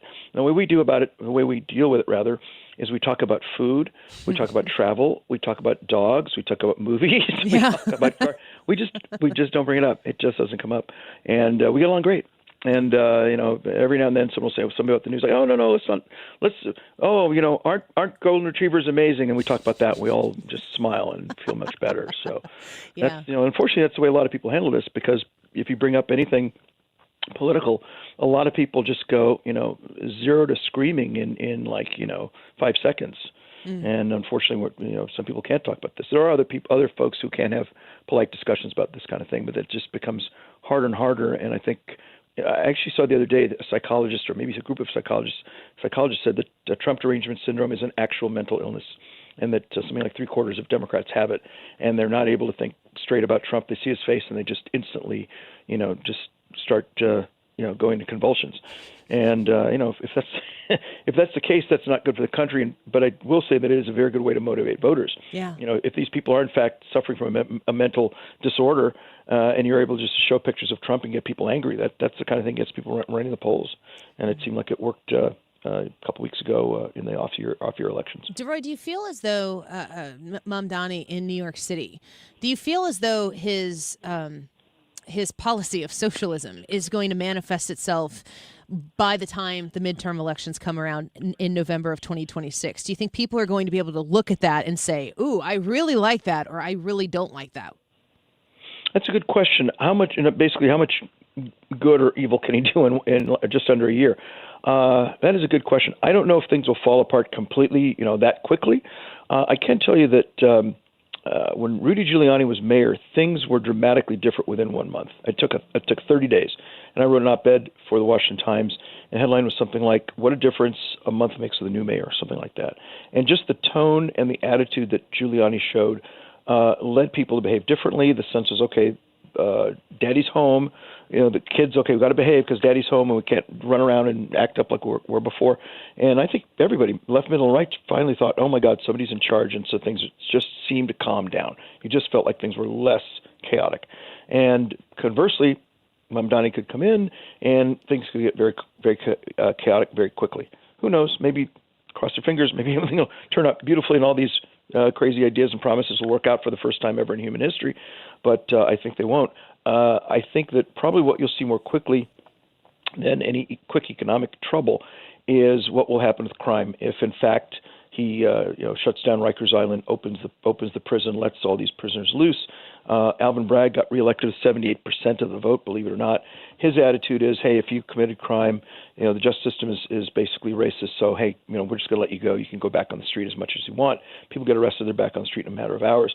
And if the criminals in New York and around the country get the sense that, hey, this is, a free fire zone, come, hey, do what you want, you could see a lot of mayhem and chaos and even bloodshed on the streets in New York very quickly. And I think that will probably be what freaks people out more quickly than any kind of a slowdown in the economy, which usually takes a little bit longer to present itself. Well, we certainly want what's best for our neighbors in New York City, but everybody's holding their breath a little bit. And I think that how that manifests itself in New York City, it will be a political talking point for one party or the other next year. And I just hope that the destruction to the safety and security of New Yorkers isn't threatened as much as a lot of times you and other people we interview here suggest it might be. Mm-hmm.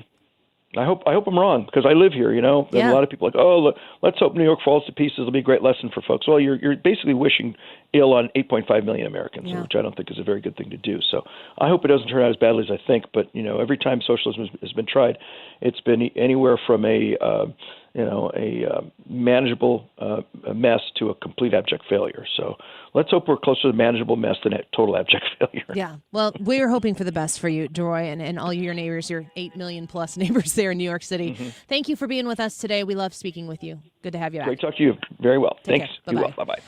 Deroy Murdock is a nationally syndicated columnist, Project 21 ambassador, Fox News contributor. His piece, When Democrats Fail, They Blame Republicans, currently in the Daily Signal. You can go check that out at dailysignal.com.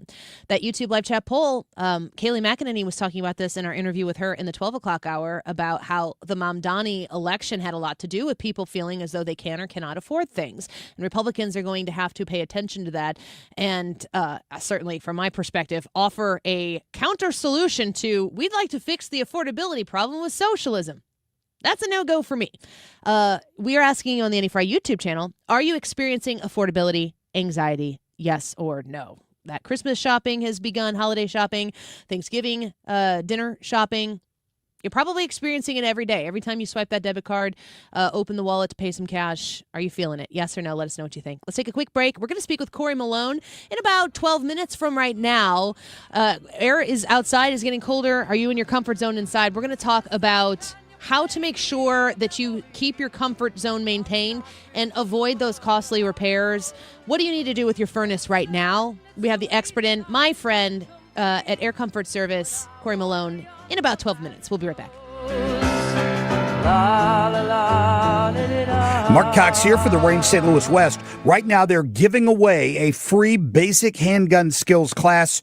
All you have to do is register for your chance to win. TheRangeSTL.com/971.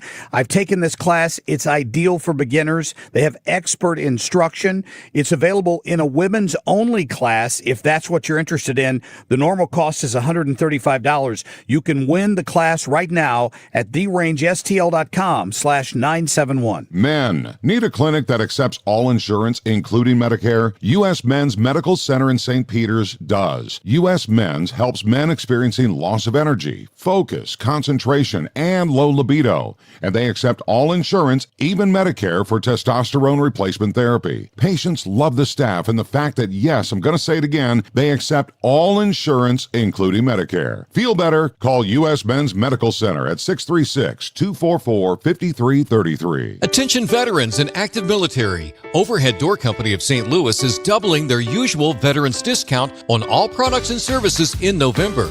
That means veterans and active military get 10% off all month at Overhead Door Company of St. Louis, 10% off all doors, openers, and any service or repair. Details on their website. Schedule your annual garage door tune-up before winter really sets in. Just call 314-781-5200 or schedule online at overheaddoorsstlouis.com. Woke radical liberals are screwing up this country, but Congressman Jason Smith is fighting back.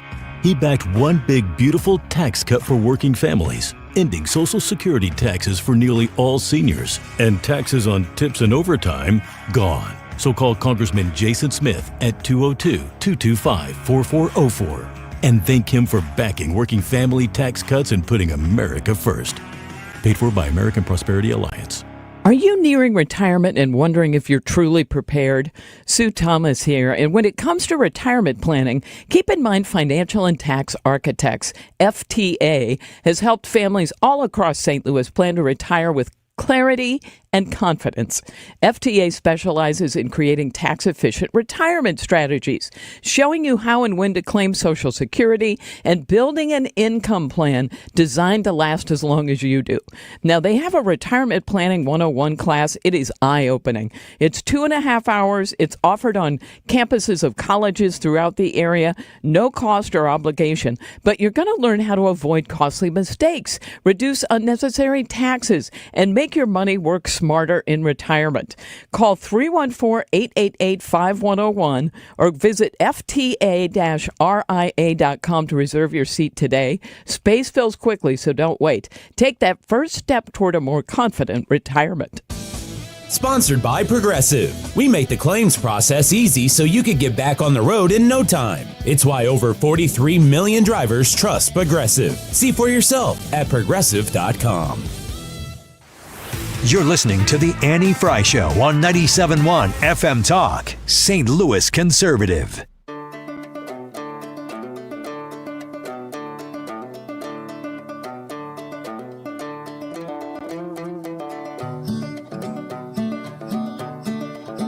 This ain't Texas. Ain't no hold'em. So lay your cards down. If Ryan were here, I'd make a very fact-based statement about this being his favorite song. Well, it is his favorite song. I know. It's just not as fun to talk about when he's not here. Yeah, that's a fair point. It's a good song. Yeah, all It's right. catchy. It's catchy. Yes, it is catchy. People got real mad at it, but I don't know that Beyonce gets to come onto the country scene and be like, I'm country and you'll like it. Here, funny story. When I was putting this in, because Ryan's gone, we have Daniel working out here with us as one of our producers, and he's an old soul when it comes to country music. Like that, he loves old country. And Did he goes, stare at you? He goes, with great he judgment? goes, I can't stand this song. This makes me so mad. Exactly. It spawns this sort of like quiet, bubbling rage in people who I'm with Daniel on this, but I don't like.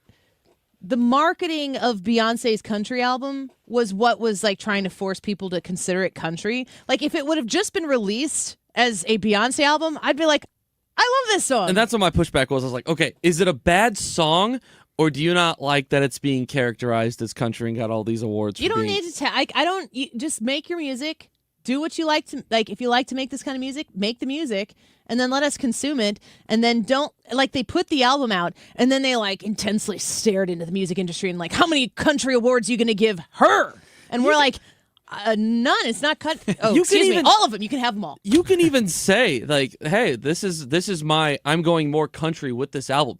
That doesn't mean that is a full on country album. It's like Nelly, like country grammar. He had some like. Can you imagine if that would have won a country Grammy? I think he actually has won maybe some country awards because he's done a lot of partners like Tim McGraw, among other people. Florida Georgia line. Yes, that's all post my Nelly. Yes. We talk about Yes. Nelly a lot. Your on the show. Nelly. It's like a dream of mine to find out that Nelly has ever Because heard I this show. play Nelly like probably once every other week. It's great, but it's just you can't. It's really fits the whole Beyonce country album thing really fits squarely in the woke forced marketing world that we lived in for a while. Everyone's like, all right, did you get the memo? We've got Beyonce and she's country and we all very publicly like it. We are publicly on the record. Beyonce is better than Dolly Parton. Everybody agree? And everyone's like, we agree. In unison. Okay. How many? I'm trying to remember how many Grammys that album won. It won a lot of Grammys. As Molly, my 4-year-old, would say, bruh. When your 4-year-old bruh says bruh. Now I don't let any of my kids. Bro, you? Heck no. Your 4-year-old did. No. She does it to Charlie, which is allowed. But she doesn't do it to you. No. Okay. She's a 4-year-old pistol, feral child. And if Charlie does something to her and she didn't like it, she goes, bruh. And it's divine. I love Has it. she ever said that to you? No. Okay. She knows better. I'd be like, did you mean mother? The amount of money I would pay to see your face after your 4-year-old child calls you bruh. If Charlie has ever done that to me, he's done it in a like I'm speaking ironically kind of way where he's looking at me to get a reaction and immediately he's like, I'm sorry. Oh yeah. I'm sorry. I think I'd like a dude to my dad. It's like, sorry, I didn't mean to. Did you see how pervasive is the 6'7" phenomenon? Are there people listening to the show right now who don't know what I'm talking about? Yeah. Totally. Is it the majority of people listening to 97.1 in a midday that don't? When I say 6'7", you're like, any of those are just consecutive numbers. What are you talking about? You know what? For our demographic, it wouldn't surprise me if still the majority of the people out there. You say our demographic listeners? Yes. Because you are not. I am not In the demo. No, I am not. You were. Although, for all the people out there who have 25-year-old friends, please encourage them to listen to this radio show. Yeah. Do you think that the average 50-year-old person, No. I don't know, they're parents. Yeah, that's true. 50-year-olds are parents, aren't they? 45, 50? Yeah. That's prime 6-7 demo. Yeah, that's a good point. I don't know. Maybe it's it half. is. Maybe half. I don't know. Here's the thing with You guys 6, should 7. poll on it. It's just I should have done that today. if you would have asked this maybe a few weeks ago, I think it's more likely to be more Less. the majority wouldn't know what it is. But Would I feel not? like correct. But the last few weeks, I feel like it's really kind of jumped. I don't know if you've seen any of these the videos. girls' college basketball game, the score was 65 to it doesn't matter. And homegirl goes up to shoot, she gets fouled. She goes to the line, and it's 65 to whatever. It doesn't matter.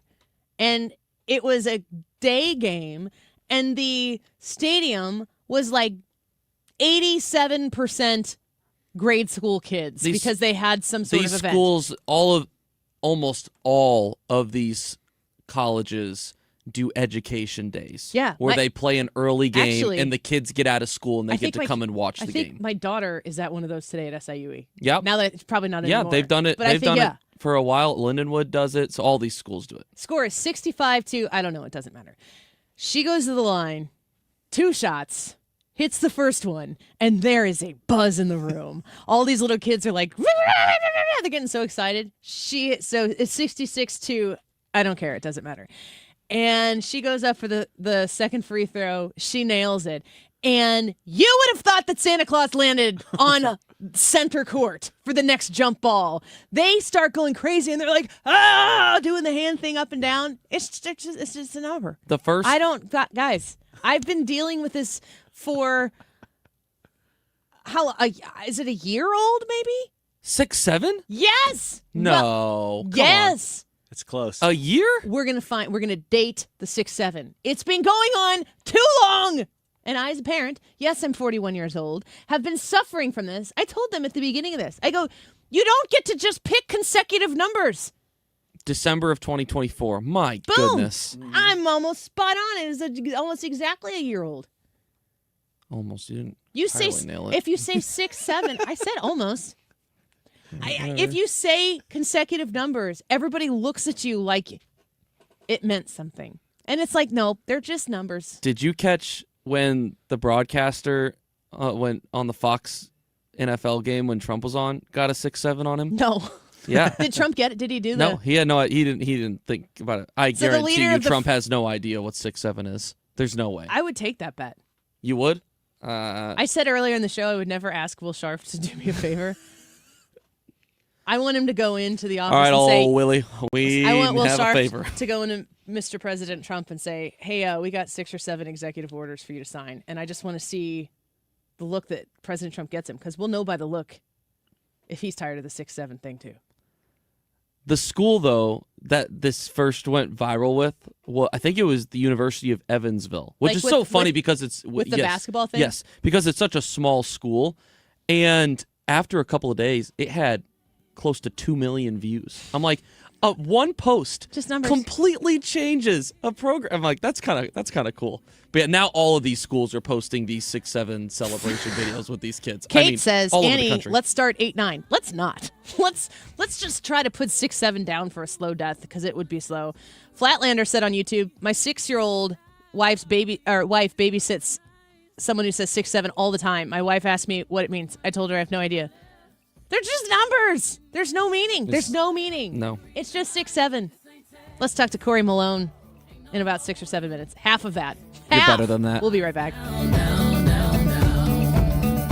pop your Lexus and throw your keys out.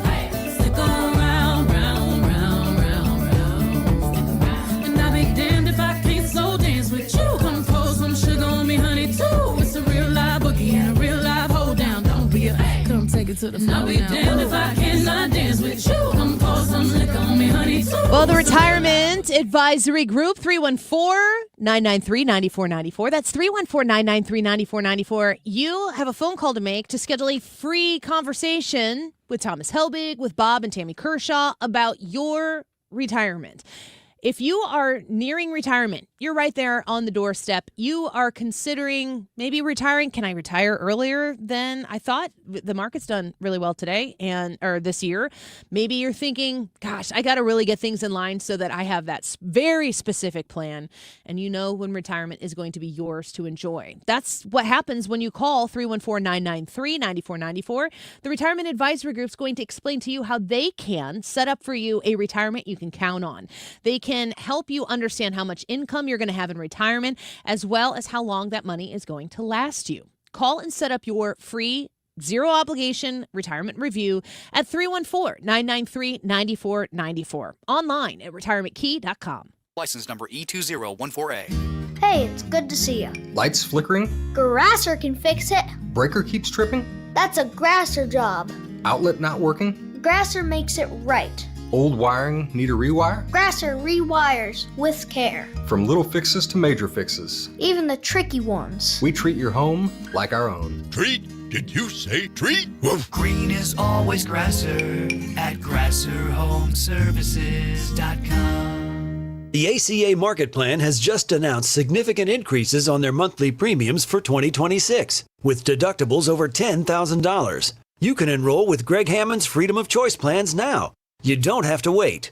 One of their plans lets you use any doctor, has zero outpatient deductibles, and it's 30 to 60% lower than most Obamacare plans. Other options are full coverage PPOs with national networks, copays, and 100% annual preventative care. Also, there's no income disclosure required, so no potential tax penalties. If you pay for your own health insurance, you're uninsured, you're on COBRA, or your employer coverage is just too expensive, call Greg, and they'll provide all available options.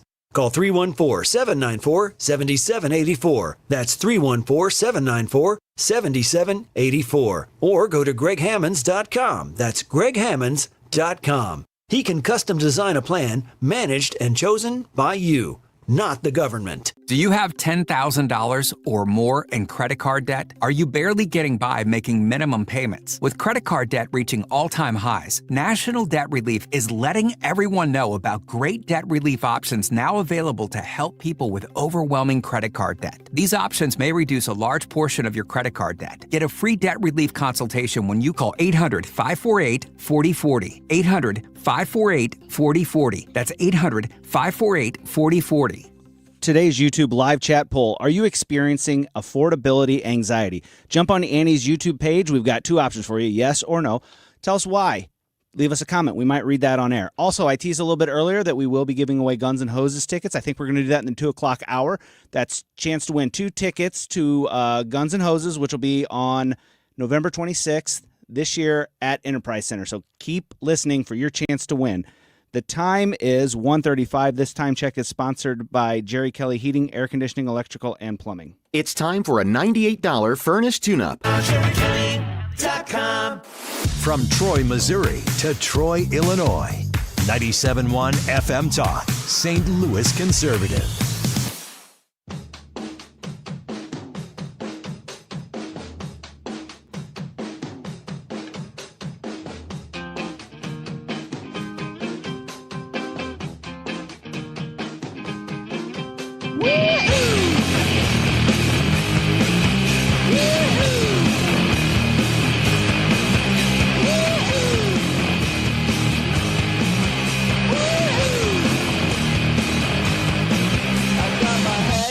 Welcome back to the Annie Fry Show. I'm excited to have my friend Corey Malone in studio here with us. He is the owner of Air Comfort Service.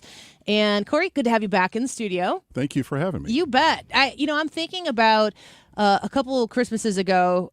I think it was, my recollection was like December 27th. I was sitting at my in-laws' house, and I want to ask you the sense of this too, as a separate question. We would have if we were going to be gone all day, we would put the furnace so it wasn't running as high as when we were home. Mm-hmm. And we checked to see what the temperature was, and it was like low 50s in the house. something wasn't working. Sure. And so naturally I'm like, Corey. And then you ended up replacing our furnace. We had to go with a replacement and everything. But people who are putting off maintenance or don't even really honestly know what they're supposed to do. Our furnace was maybe 22 years old. It's like original with the house. Now is the time. Air is getting colder outside. People are probably starting to notice maybe the furnace is running a lot and it's not heating the house the way it's supposed to. What are the obvious things people need to do in order to avoid the couple days after Christmas, I have to buy a new furnace disaster that the Fries did not avoid? Well, if it's going to happen, that's when it's going to happen. Yeah. That's just how it works. Yeah. But obvious things are, I tell everybody, when you get your electric bill, go check your filter. It's the easiest thing. If you can see through it, typically it's in decent shape. But make sure you have your filter changed. And on the heating side, cooling's a little different. If your air conditioner doesn't work, it doesn't work. You can do a lot of damage to it, but still, if it's not working, that's one thing. The furnace, on the other hand, if it's a gas furnace, can be a safety issue. So it's very important to have a licensed company come out, licensed technicians, and come out and take a look at your furnace. How often are you supposed to change that filter? It really depends. It all depends on your traffic flow in your home, the type of filter. 4 kids, 2 dogs? Then maybe weekly, more often than not. But you bring up a great point, because the really expensive filters that you can get at any hardware store or whatever work wonderfully. However, they are doing the work of a 4-inch filter and a 1-inch filter. So they're typically sprayed with a product that makes it real tacky, so it's going to stick. And the more it sticks, the more efficient it becomes. But quick quiz, what's the most efficient filter out there? A piece of sheet metal. Yeah. It won't let anything through. Yeah. So it filters everything. Yeah. So a lot of the newer systems don't like that restriction of airflow. So we don't like those. If you need a high efficiency filter, it's best to contact a contractor and get a 4-inch type filter, in my opinion, because that gives, I forget the exact numbers, but it's not infinite. It's a massive amount of surface area compared to that 1-inch filter. And it's going to allow airflow to properly move across that filter as it needs to be. So you're feeding in the wintertime, you're feeding that heat exchanger or electric heat, and in the summertime, you're feeding that evaporator coil on the inside. Yeah. So if you have those real high efficient 1-inch filters, I would change those monthly. And it's expensive. I was going to say. Yeah. Because what happens is the more it restricts airflow, you're paying more money for that blower motor to move that air, because it's got to work harder, right? Especially the variable speed motors have to work a little harder, using more energy. So you're actually spending more money. So if you've got one of the 4-inch filters, and more often than not, you can, depending on the manufacturer, you can find the replacements. You don't have to go to a proprietary place. You can get them at one of the big box stores. You can order them online. Those might be twice a year. They're more expensive, but you're changing them less. Yeah. Or a decent just throwaway filter, I would do it. Check it every month. Russell says, "Wait, what? I'm supposed to change that thing?" It's funny. What happens if? I mean, I'm sure there are a lot of people who never change their filter. Yeah, and people are like, I've got one of those, and they don't know. Yeah, where is the filter? Well, typically it's down by your furnace or air handler, so it might be on the outside in a filter channel, or in the inside. If your equipment's in the attic, it might be in your ceiling in a return air grill. It just really depends. Whenever you buy your home or rent your home, that's one thing that you need to find out quickly, because what'll happen, it'll get so degraded. I was going to say, what's the consequence of being the wait what guy? Yeah, wait what? Huh? It'll degrade. We see those things come apart and just become just disintegrate in the blower motor. You're going to restrict airflow, so you're going to cut off the airflow to the heat exchanger. So it's going to make real hot spots on that heat exchanger, and it's going to prematurely fail. And on the evaporator that coil, sounds expensive. It is. More expensive than a filter. And that can become a dangerous situation. And then on the evaporator coil side, restricting airflow, that can, even more expensive, take out your compressor or take out your air conditioner. Well, that's one of the things that I talk about when I do advertisements for you, is you have a preferred partner plan, which my understanding is it kind of takes that guesswork out of the homeowner's responsibility, that things are being checked on, avoiding, like, if you have a disintegrated filter, that's going to get found before you realize that you have a coil problem or whatever it says. A lot of the burden is off of the homeowner when people sign up and entrust Air Comfort Service with that regular maintenance of their HVAC system. Yeah, exactly. We do it a little different than a lot of companies do. Every company offers maintenance, and maintenance has been around for a long time. But it's something, just think about it. People are like, well, I don't need it every year. Well, it's just like changing the oil in your car. If the longer you put it off, it just creates more problems. So by having a contractor come in, somebody that knows what they're doing, knows what they're talking about, how we do it is we do it a little differently, because we come out twice a year, like most companies do, to do your cooling and do your heating. But then we look at the entire system. So instead of coming out and just checking your air conditioner in the summertime, we also check your furnace again to make sure coming out of the heating season that you don't have any problems. So you have the confidence knowing going into the next heating season, if you're not scheduled to be maintained until a little later in the season, and we have cold days like we had a couple, several weeks ago, you can confidently turn your furnace on, knowing it's going to run and it's going to be safe. And we do the same in the summertime. So you can't fully run an air conditioner through its paces, and when it's 10 degrees outside, in the wintertime. Mm-hmm. But we can check electrical connections. We can make sure that all the wires are there. A lot of varmints get in there and start chewing some things up. So you have the confidence. It's an extra level of protection. Yeah.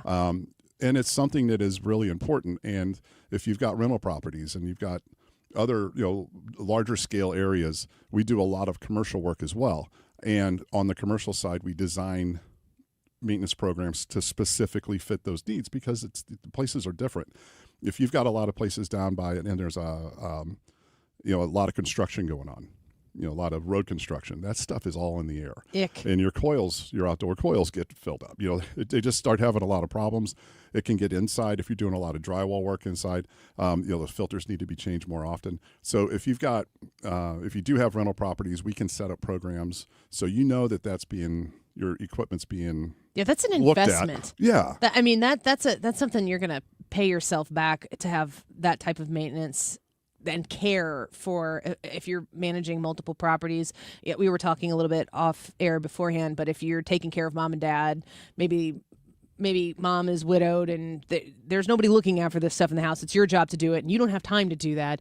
This is a great opportunity. Also, I know that you have the whole preferred plan, partner plan is listed on the aircomfortservice.com website, but service within 24 hours. Yes. If you're a member of this preferred partner plan. So when the ish hits the fan, Air Comfort Service is there to make sure your fan is spinning where it's supposed to and not where it's not. Yeah. Flinging it off.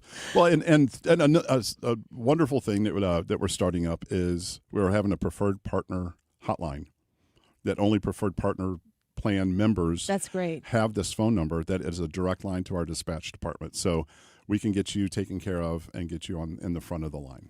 We're speaking with Corey Malone. He's the owner of Air Comfort Service. I am a multiple times over customer of Air Comfort Service and glad to partner with him here. That preferred partner plan is a $19 monthly fee. I think the 12th month, if you pay monthly, the 12th month is waived. I'm saying that like I think that's correct. It is now. Yeah. No, I'm kidding. Yeah. For Annie Fry Show listeners, make sure you tell them.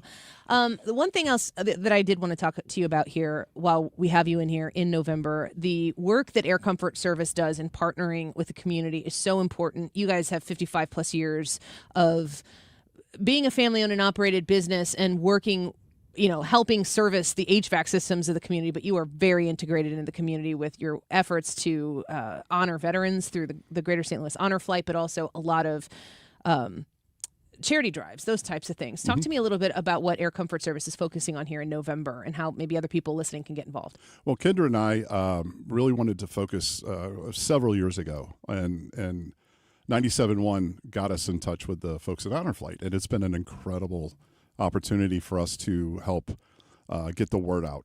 about what Honor Flight is and what it does. And we just went. They just 2 weeks ago, I think it was. They had their last flight, and we went for the welcoming. Yeah. And some of our folks went out with us. They brought their kids, and the cool thing was on the way out of the door that night, the kids were like, when's the next one? Oh. So it's that moving. Yeah, it is. It's incredible, and for these young people to see, they don't know. They're not learning about this stuff in school. And these are all, for the most part, I think there was 3 Korea War veterans, and the rest were Vietnam veterans. And of course, we all know they didn't have a welcome. Yeah. And it was their first welcome. And I went to I heard one of the veterans talking at a benefit, and he said, when they left Vietnam, they were a loaded weapon. That's what they were trained to do, and they were trained to do what they needed to do to survive. They weren't trained. They didn't know how to unload the weapon.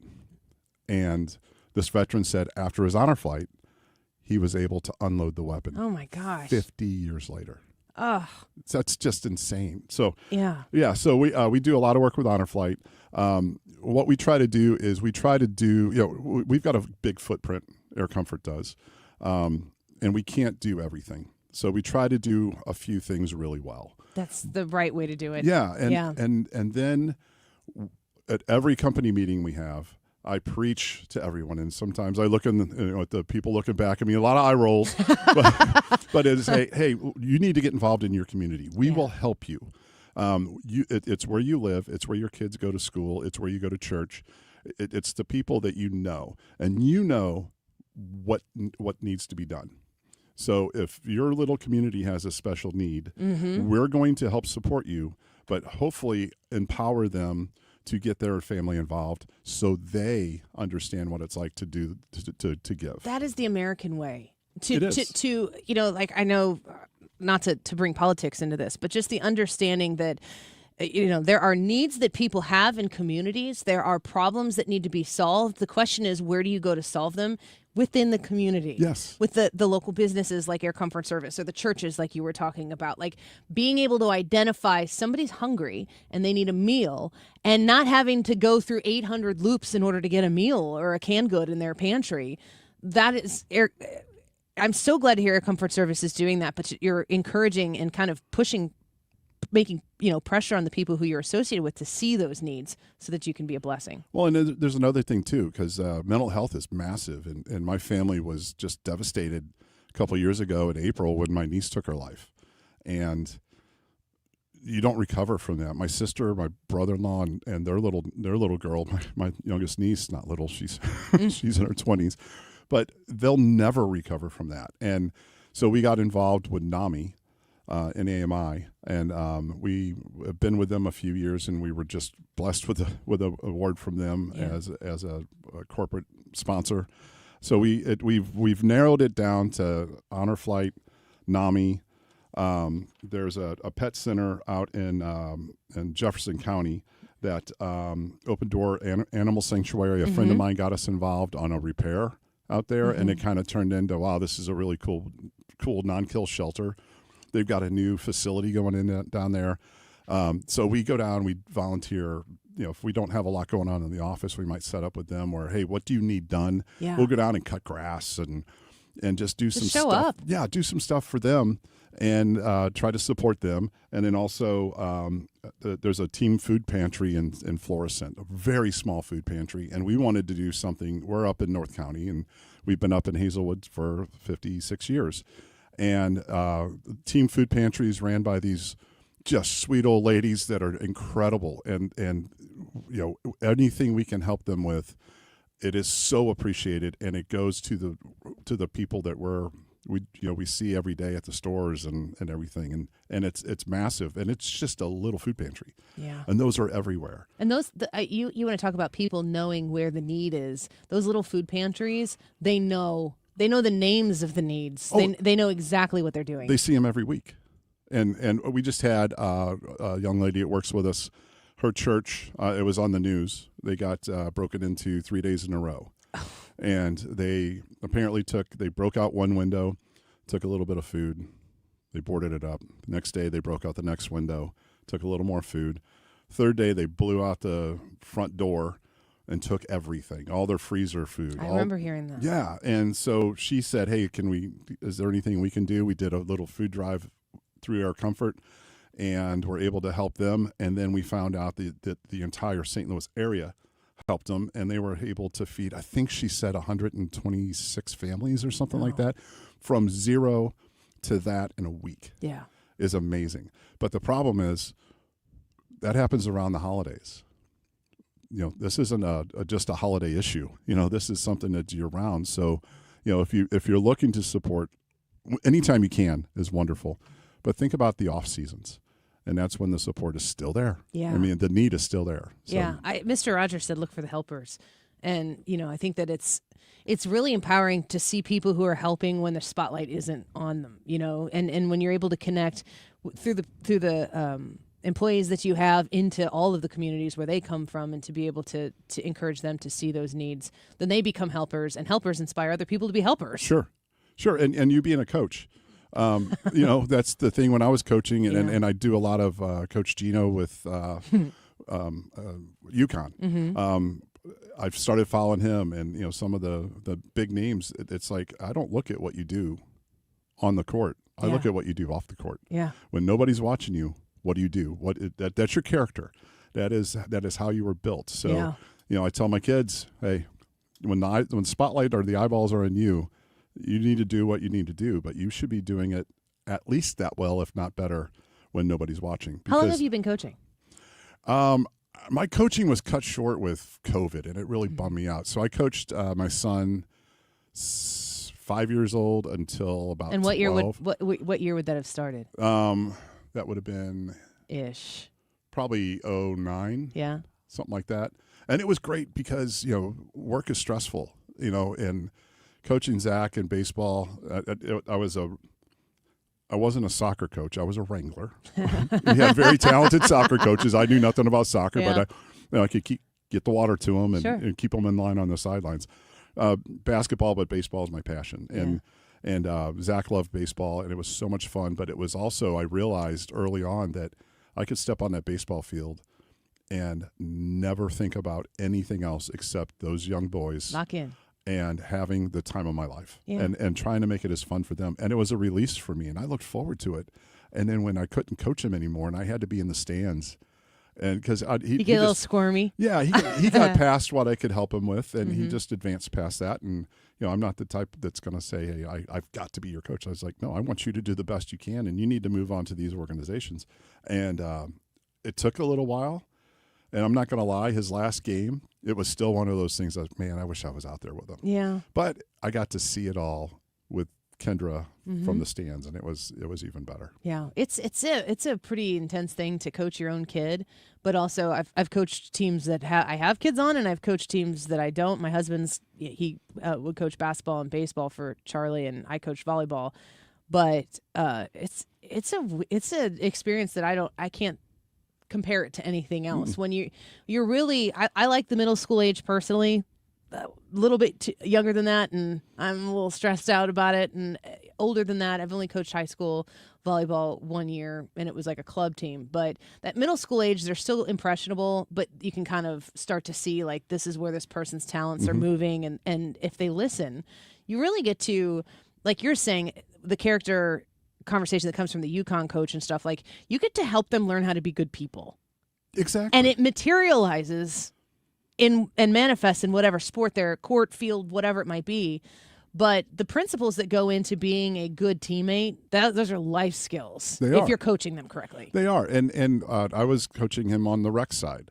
So, he played on, some more advanced teams, but we played rec because he wanted to play with his buddies. Oh, got to keep it fun. Oh, and I'm not going to lie, there wasn't a whole lot of talent there, but we played in the local St. Charles Parks and Recs, rec district or whatever. It was every 2 years, you played in the same league. So you were the young kids and then the older kids. And we were competitive every year. Yeah. And, my goal was, okay, we're going to take these kids, and COVID messed all that up, but we're going to take these kids and hopefully they're going to be able to make their high school team. That was our goal. Yeah. And we didn't make it that far, but just to be able to see those kids and do things they never thought they could do And it wasn't anything spectacular, but it was something that they'll never forget. Oh, I love it. Yeah. Well, Corey, thanks for being in with us today. Thank I you. love talking with you, and your family is wonderful. Of course, Air Comfort Service, I'm very grateful for everything you've done for my family as well. GSLHonorFlight.org. If you're interested in learning more about that honor flight, it is an incredible experience. And follow Corey's lead and get involved and be a helper. Certainly, when you go to aircomfortservice.com, you're supporting people who are the helpers. Corey, good to have you. Thank you for having me. Yep. Tell Kendra I said hi. We'll be do. right back.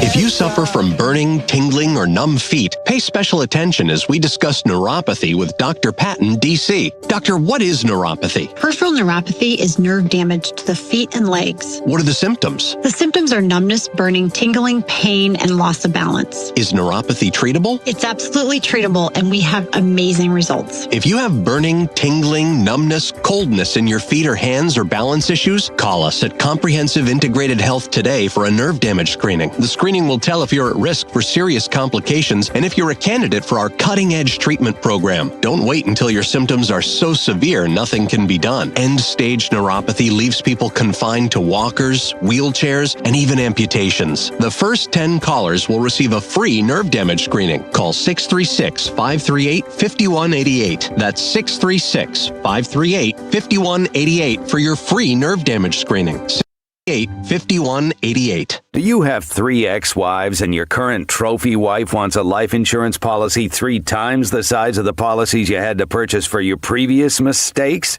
If so, you need to call Big Lou at Term Provider, 800-700-6898. Big Lou is intimately familiar with your problems, and if you're 50 or 60 years old and in reasonably good health, a $1 million policy should only cost about $100 to $200 per month. Big Lou may have a solution for your previous policies as well. You may even save enough money to lighten the load on your new $1 million policy. Remember, call Big Lou. He's like you, except he's only on number 2. Call Term Provider at 800-700-6898. That's 800-700-6898 for $1 million in term life insurance that you can live with. Call Big Lou at 800-700-6898. 800-700-6898. Well, if you were listening to Corey Malone there talking about your HVAC system and you know that you have a replacement in your near future, I encourage you to call Air Comfort Service. You are going to get reliable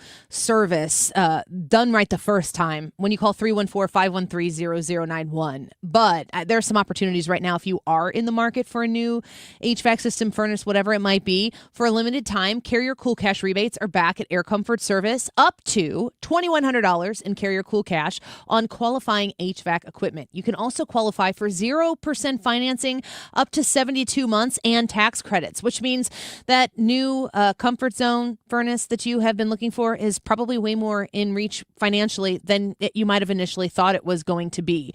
Reach out to Air Comfort Service at 314-513-0091. 314-513-0091 if you need a new furnace, boiler, heat pump, or even an entire HVAC system. Give them a call and tell them I sent you. Online at aircomfortservice.com.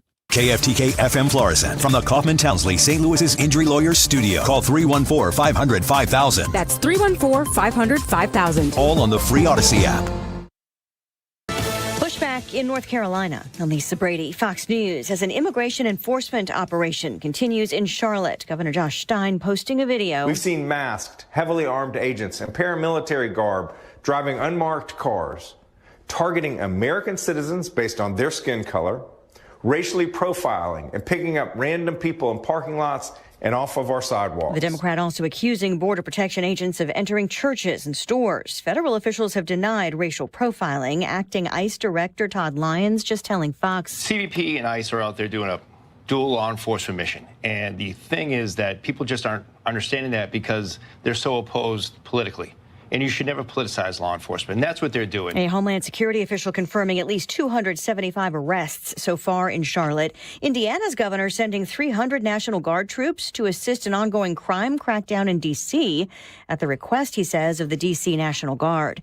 The Saudi Crown Prince wrapping up a visit to Washington with a business forum where the president says companies are making big deals. The partnership between the U.S. and Saudi Arabia is among the most consequential in the world, President Trump says. And together, the Crown Prince and I are making an alliance stronger and more powerful than it's ever been before. President Trump speaking at a U.S.-Saudi investment forum hosted by Crown Prince Mohammed bin Salman and attended by dozens of business leaders. I want to thank you for bringing all those jobs and all those great opportunities to America and bringing great wealth to America. Saudi Arabia is committing $1 trillion in the U.S. President Trump is elevating the defense partnership, naming Saudi Arabia a major non-NATO ally. Fox's Jared Halpern at the White House. After talks today in Turkey, Ukraine's President Zelensky says Turkey's leader is ready to provide a platform for peace talks with Russia.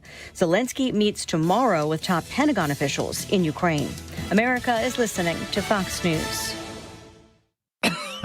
Oh, how's that flu, babe? Did you take DayQuil Intense Flu yet? Nah, I got this. Ugh, okay, I don't got this. You stay on the couch, and I'll grab the DayQuil.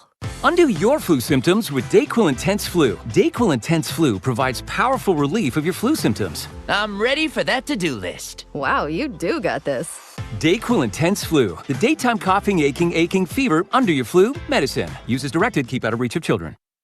An official message from Medicare.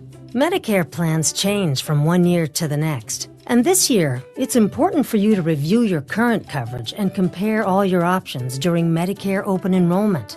Compare health plans, drug coverage, and costs. See if you can save some money, and don't forget to make sure your drugs are covered. Open enrollment ends December 7th. Visit Medicare.gov or call 1-800-MEDICARE. Paid for by the U.S. Department of Health and Human Services.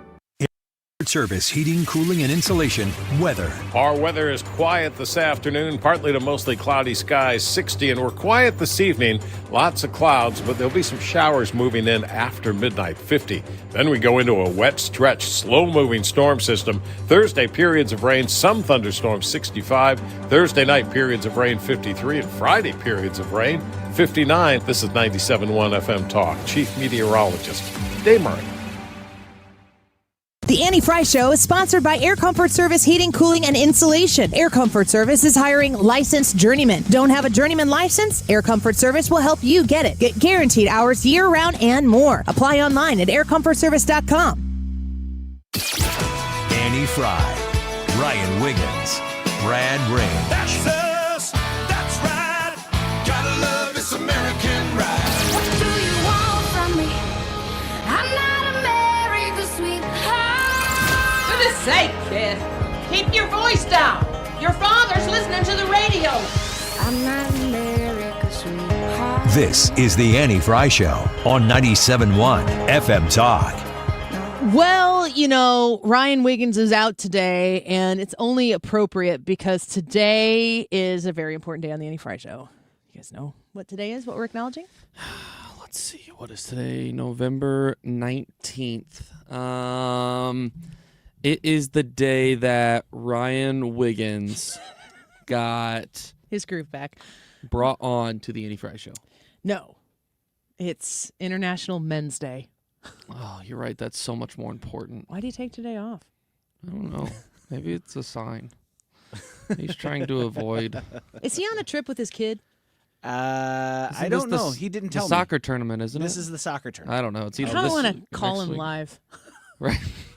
Kind of be like, Ryan, today's International Men's Day and you didn't show up. Coincidence? What are you doing? Something super manly. He's getting a pedicure, probably. I'm going to text him right now and ask him what he's doing. Where's my phone? If he's if it's for soccer, you know, we can judge the manliness of soccer. I would like to participate. I played soccer. I played soccer, so I can't. I can't Soccer speak cost me to an that. ACL. Let's just. I'm not a soccer person. I have never been a fan of soccer. I've never played soccer. I am/was. Those are my athlete pronouns. When does an athlete when are they no longer an athlete? Probably. Is Ozzie Smith an athlete? Ozzie Smith will be an athlete until his grave is 6 feet deep into the ground. Why? Because he's a Hall of Famer? Ozzie Smith still does. Ozzie Smith still does like the fantasy camps and all that stuff. And he can still do his thing. Yeah. So, like, what constitutes an athlete? And if you've had athletic success to a specific degree, which we could define, if you get fat and happy in your old age, are you still an athlete, or do you cease to be an athlete? Is there a difference between being athletic and being an athlete? Good question. What's the answer? Yes, there is. So you could be an athlete that was athletic. I think that being an athlete, there is a window in which you are transitioning out of it where you are most certainly still athletic. I would argue that I am still relatively athletic, but I am not an athlete and have not been for several years. Now, in the couple of years post being an athlete, I still would have considered myself borderline athlete because, one, you're close to it. You still, like, you're not that far off from playing. If you picked a bat up, if you grabbed a soccer ball, a football, you say, okay, I could still spin it. I could still swing it. So, but eventually you get to the point where you lose that. And I think that's the point where you are no longer an athlete. It is the saddest thing in the world for me as a 41-year-old lady that I'm still, connected with my kids' sports. So there's still volleyball, there's still basketball, there's still baseball or whatever happening. And my mind is sharper athletically than it has ever been. My body, however, not so much. I can still hit a baseball really well. I didn't play baseball, but I can hit a baseball. I haven't tried to hit a softball in a long time. I can play volleyball. You got a good post move? Hell yeah. That was my move. I was a rebounder and a few me bounds in there every once in a while, but better be me bounds than you bounds. It would not be girls basketball without me bounds. Stupid. All right. It's International Toxic Men Day. Ethan Hannaford. Thank you. Yeah, you know what? Now that I think about it, I've never seen a man shoot a 2-footer and miss. You're right. Never has happened once. No. Not in the history of any sport. Flawlessness on the male part. Mm-hmm. How do you feel about every day being a day? International Men's Day? This is what it says on Google. International Men's Day is a global awareness day for many issues that men face, including abuse, homelessness, suicide, and violence, celebrated annually on 19 November. The objectives of celebrating an International Men's Day are set out in all the 6 pillars of International Men's Day. Here's a question. First off, where did you see that it was International Men's Day? I don't really want to talk a whole lot about it, but I looked up Google Trends. And it was in there. Okay. That's fair. Okay. Do you remember the conversation we had before we went on the air? I do now. But here's my point in that.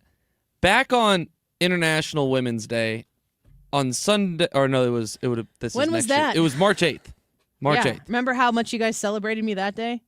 I remember I didn't seeing it everywhere on my social media. Everywhere on my social media. I don't remember you acknowledging me that day. Annie, I acknowledge you every single day. I just asked if you have a post move. Come on. Which is the favorite question I've ever been asked on the show in the history of time. First time I've ever heard you curse. Got a little up and under. Not true. Yeah. Sorry. No, I just think that's kind of funny. I have my flaws. Oh, we all do. Mm-hmm. The curse rate for you to me is probably like 9 to 1, 10 to 1. So you're doing okay. Probably. Wait, you were the 9 or the 10? I'm the 9 or the 10. I'm the 1? Yeah. Okay. I would have maybe. Well, I'm thinking this out a little more. Let's not. Can we not? 5. Can we not? I mean, it's 25 to 1. This isn't the conversation. Who are you, Wiggins? You're just burying me deep here. Can we talk about the 6 pillars of International Men's Day and the gentlemen, Brad and Ethan? Let me just quickly finish. I'm trying to change the subject. Let me finish up my point with regarding Men's and Women's Day. I haven't seen. If you would not have brought it up, and if Sue would not have brought it up on Sue's News because I guarantee she will. She brings up the day it is of the of the year every single day. I would not have known about it. Me neither. And I don't care. Like, it's like, oh, great. What Kinda does that? sounds what like does, you do, bud. What does that do for me? Do you need a hug? Brad will give you a hug. What does International Men's Day It'd do be a for me? Man hug. Absolutely nothing. But I just think it's kind of funny, the comparison of the recognition of it. It's super overly emotional and sensitive of you to be this upset about International Men's Day compared to Women's International I Women's don't Day. care. I just think it's funny. You're talking a lot about it for not caring. I don't care, Andy. This is what they do, Ethan. Here's a tissue. They're so manipulative. Yeah. Why do you care so much? This is what they do. All right. Tell me the pillars of myself, Annie. Are you ready for me to do my show now? Bring it. Okay. Play that disappointing theme again. No! International Men's Day objectives are given as, and this is from the incredibly reliable source of Wikipedia, which I was led to after searching Google Trends. Never failed me once. Number 1, to promote positive male role models, not just movie stars and sportsmen, but everyday working class men who are living decent, honest lives. I don't hate that. That's good. What does that look like though? Like what? How are they doing that besides just saying it? Promote positive male role models. Well, I think the first pillar of International Men's Day is to promote positive male role models defined as everyday working class men who are living decent, honest lives. Like welders. Okay. Well, the guy that gets We're up, big on the trades here on the Andy Fry Show. guy that gets up, goes to work, puts in an honest day's work to support his family. Yeah, not comes like home. movie stars and sports. Comes home to his wife putting a big old bowl of chili in front of him, working hard, cooking all day for him. Weird fantasies. Chili. It's the fall. It's on my mind. I'm hungry. God.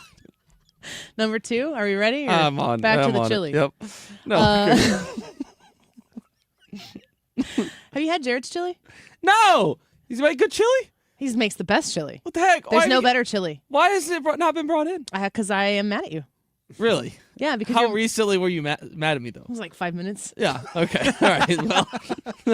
We'll probably be good by the next time I can bring in chili. Okay. Number 2, to celebrate men's positive contributions to society, community, family, marriage, childcare, and the environment. Well, that's nice. That's not bad. No. Family, marriage. These are good things so Childcare? far. They're Yeah. 2 for 2. This is Wikipedia, you said? Mm-hmm. I wonder if they're lying. I don't know. We can edit it. Number 3, third pillar of International Men's Day, to focus on men's health and well-being, social, emotional, physical, and spiritual. We've talked about this quite a bit this week, ironically, almost as if I was so prepared that I led up to International Men's Day to talk about men all week. But actually, that's not what happened. I kind of stumbled into this. But how is society's respect right now for men's social, emotional, physical, spiritual health? You want me to take this? I'm one? asking, I've do you got want to this. start or do you want me It's- to? I will. Have at I will it. start. I don't think society is great on that. I think that men get a bad rap when it comes to that, and if they're struggling with, if they're struggling with something, they usually get taunted or made fun of, and it's not just from women. It's other dudes will do it too. They'll make fun of them. And I thought that was part of the code. Yes and no. I mean, like, if it's real, like if they're having a real issue and you're one of the guys in the intergroup, yeah, that's fair game. But you just can't make fun of a guy that you don't know if you don't have that relationship with What him kind of first. things are society making fun of men for? Well, what was it like earlier? You were like, Ethan, you're being awful sensitive about all of this stuff. So like a man is kind of expected to be more stoic and not have emotions when it comes to anything that's bothering him or something like that. And when that doesn't go well, when a man does have struggles or whatever's going on in his life, he's kind of expected to keep a stiff upper lip, go with it, bottle it up, maybe go talk to somebody. But really, I don't even think as a guy you would feel a lot of pressure to not even go see a therapist to talk about issues. There's a lot of stuff that goes on with that. What was the YouTube live chat poll regarding men earlier this week? Mondays is society are men losing the traits that they need to be contributing members of society? So here's Here's what I'll say. I would push back on Brad's point a little bit and say that at one point, yes, I would argue that that is most definitely how society would view men. I think that society's trying to work its way back and recognizing that mental health, like communicating, where you are mentally is important for men as well. I think that has been a thing the last few years. I think that society's trying to get back there. Here's my thing, is that the perfect, I guess, view of men is the balance between where there isn't shame in having that masculinity from a societal point of view. There isn't a looking down because you are a traditional masculine man, and that is something that men should aspire for, while simultaneously being able to communicate, if you're not doing okay, hey, I'm not doing okay. Or it's not the emotions, it's the how it's handled. And I'm not going to step into the International Men's Day and explain the struggles men are facing because I'm a woman. My observation is that men have been pushed. I feel like society has pushed men to be super emotionally sensitive and super tapped in, to where I think men are more inclined to be stoic. I think the inclination is more to want to be stoic about feelings, but it seems like from where I sit, and I could be wrong, that the societal pressure is to feel. People need to know how you feel. You should be open and expressive with your emotions.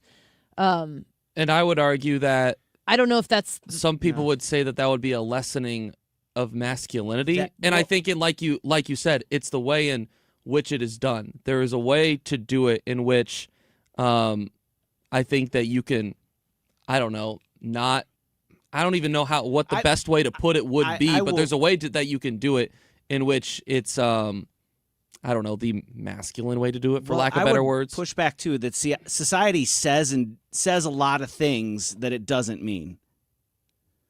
So what you really find out about society is how society reacts to that sort of behavior.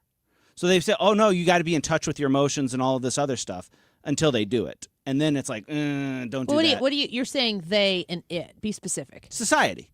The overall attitude toward a man that is struggling with mental health issues is not a positive attitude from society as a whole. People distance themselves from these people. And it's a shame that that's the way it is, but that's what happens. Or they will make up some they're just being overly emotional. They should handle that better. But they will say, society does say, you're right, they do say, be in touch with your emotions until it happens. And then they're like, ooh, don't like that, don't do that. So I don't necessarily agree that society is open to that. I don't think that it's open. I think that I'm not saying that, like I said, lady here, so not on that end of it, but I feel like the kind of androgenizing of culture and, trying to make everything gender neutral and trying to take things that make women, which, we joked about earlier, like women being super emotional about things and super sensitive. I am somebody who does experience emotions. I experience them pretty deeply, but I have to keep them on lock and key for a lot of different reasons. And I'm probably significantly less outwardly emotional than most women might be. And that's just that. It's the way I've decided to be in my life for a variety of reasons. But that's my choice, But I think the impulse for me is to feel and to be openly emotional. And then I have to make an active choice on the impulse as a female to decide, I know that society looks at women as being emotional people. So I am going to counteract that to the other extent of it, because I've always worked in a man's world. I started in sports radio, now I'm in talk radio. There are a lot more men here than women, although over the course of the almost 20 years that I've been in radio now, which is crazy to say, it's balanced out a lot more. When I first started, there were days where I was the only female in the office. Wow. So that's changed a lot. But if you're super outnumbered in that regard, it's very easy. You could have one emotional day, and that's because you're a woman. Even though the rest of the days, you're not functioning solely from a place of emotional sensitivity, it happens once and then that kind of degrades the rest of it. Same thing for men, I would think. Like you have one day where you get super angry and then like that just kind of feeds into the over testosterone reaction of whatever. I feel like the societal pressure that has developed over probably the last 10 to 15 years has tried to soften men. And that the push outwardly has been to try to get men to be more in touch with their emotions and to be more sensitive and emotionally available, which is fine. That's fine. But there's always like, how much do people take that? How far do they take it? Can you take it too far? Can I take being emotional too far? Yes. And I have, which looks insensitive. But at the same time, for men, I think there is a balance. There's always going to be a balance of like, how do you actually feel because you're a human being, but how do you do it within the confines of what you're comfortable with and what are men actually comfortable with? Do men as a whole really want to be outward feelers? No, I would say it is not the natural. It is not the natural way of expressing emotion. Here's what I will say: I think that men are stuck between a generation, the generation prior to me, that was, as a man, your emotions are non-existent. They're shut down. They're gone because that's what their fathers taught them. I mean, like I had the greatest generation. I had a conversation with my dad. This was only a couple months ago. I was like, if you're like having a rough time, you have to be able to communicate that. You can't just like shove that down. And that's something that like his father, my grandfather. I mean, where did he learn that from him? Who I never saw until his final couple years him get emotional. So we're caught between that and, like you said, a society that is saying, yeah, you need to lose that masculinity because it's too much and it's toxic. And I think the correct answer is somewhere in the middle where you can still be a masculine man, but be able to communicate your emotions in a way that, shows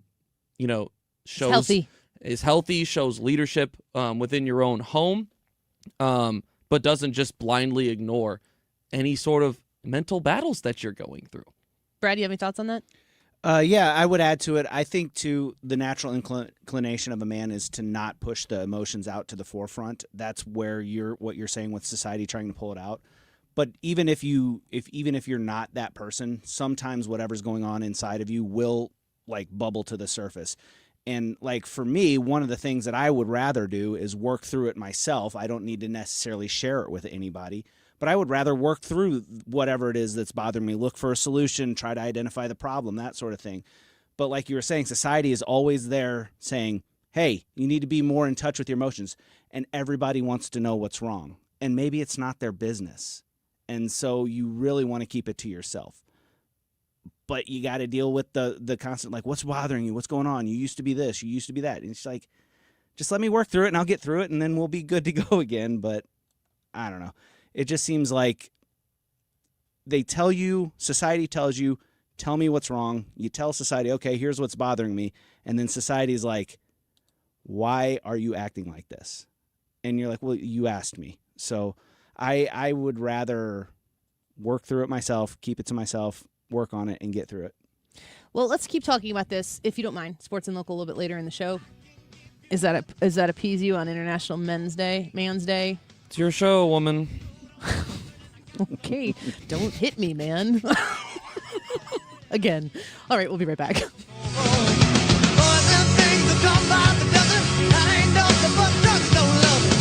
little thing, let me light your candle, 'cause mama, I'm sure all the hand and I just around. Action speaks louder than words, and I'm a man, the great experience.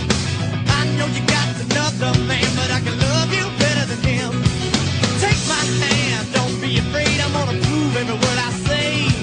I'm advertising love for free, so you can place your ad with me. Home Shield, FoundationRepairs.com, 314-227-9636. That's 314-227-9636. The basement situation is a stress for you. You know that there is the area that water finds its way into the basement. You've got moisture down there.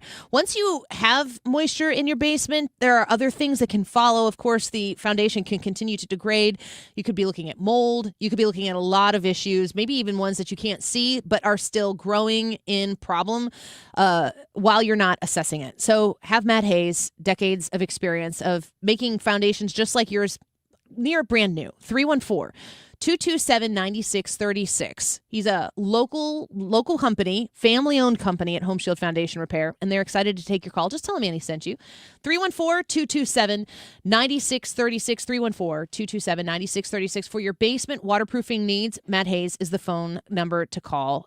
Online at homeshieldfoundationrepairs.com. Most people spend decades saving for retirement, but few ever learn how to turn those savings into lasting income. And that's where Financial and Tax Architects comes in. They help people across St. Louis work to protect their life savings, minimize taxes, and retire with confidence. Now, they do a Retirement Planning 101 class, and it shows you exactly what others often miss: how to avoid hidden tax traps in your 401k or IRA, and how to make smarter decisions about Social Security. Now, this is a one-night, 2.5-hour, no-cost educational event. Seats fill up fast. And at FTA, they like to say that financial peace of mind in retirement is all about income. Lose the job and keep the paycheck. That's exactly what FTA will help you do. So if you're within 10 years of retirement or already retired, you can't afford to miss it. Call 314-888-5101 or go to fta-ria.com and reserve your seat now. If you're hosting for the holidays like we are, don't let Thanksgiving spills leave a stain. Mark Cox here. Call Zero Res. Their patented cleaning technology lifts out even the toughest gravy, cranberry sauce, or pumpkin pie disasters without soap or residue, so your home stays cleaner longer. You know, some people are going to hire that deal of the day carpet cleaner, try to save a little money, but trust shouldn't come that easy. Don't do it yourself. Call Zero Res because you know it's safe and effective. Go ahead and get clean. Don't miss this deal. They have a 4.9 rating on Google with over 5,900 reviews. 3 rooms of carpet clean right now starting at $139 with $50 off air duct cleaning. Call 314-474-2020 and ask for the 97.1 special. That's 314-474-2020 or go online anytime at ZeroResSTL.com. Swapping out your tires? There's nothing like it. With eBay, you can find the feel you're looking for, from smooth highway rides to grip for rough terrain. Get all the tires you need at prices you'll love. eBay. Things people love. Smart talk, strong values. This is the Annie Fry Show on 97.1 FM Talk.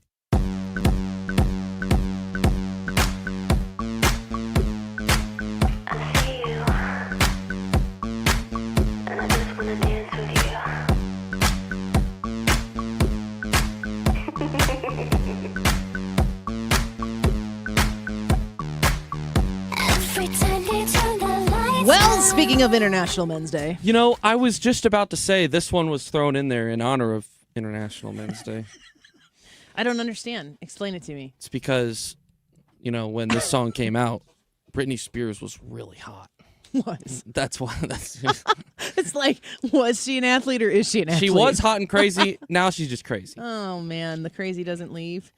We're talking about International Men's Day, which we are very excited to celebrate here on the Annie Fry Show. You know, lots of effort has gone into. What would it look like to have a Manny Fry show on a day where Annie Fry is hosting? This would have been the day for it. Oh, I'm anytime. You tell me when, and I am there, but over there, not here. I could run the board. Yeah, and just not have to talk. And you guys can talk about whatever you want. I kind of like this spot over here. You know, it's a fun spot to be in. Ryan took International Men's Day off. I wonder what he's doing on International Men's. Did he ever respond to your text? No, not yet. I didn't actually text him. No. Number 3 of the 6 pillars of International Men's Day objectives to focus on. Oh no, that was the one we just did. To focus on men's health and well-being, social, emotional, physical, and spiritual. Is there anything else you want to add to that? What about the physical health of men? Like, what is the physical health of men? Like, what kind of things do you want to focus on? Like, just like being so ripped. That's where Ryan is. He's getting think- ripped Getting ripped off. He's ripping some Taco Bell right now. Probably that's more what he's doing. Oh man. Do you mean like eating? Take that how you want.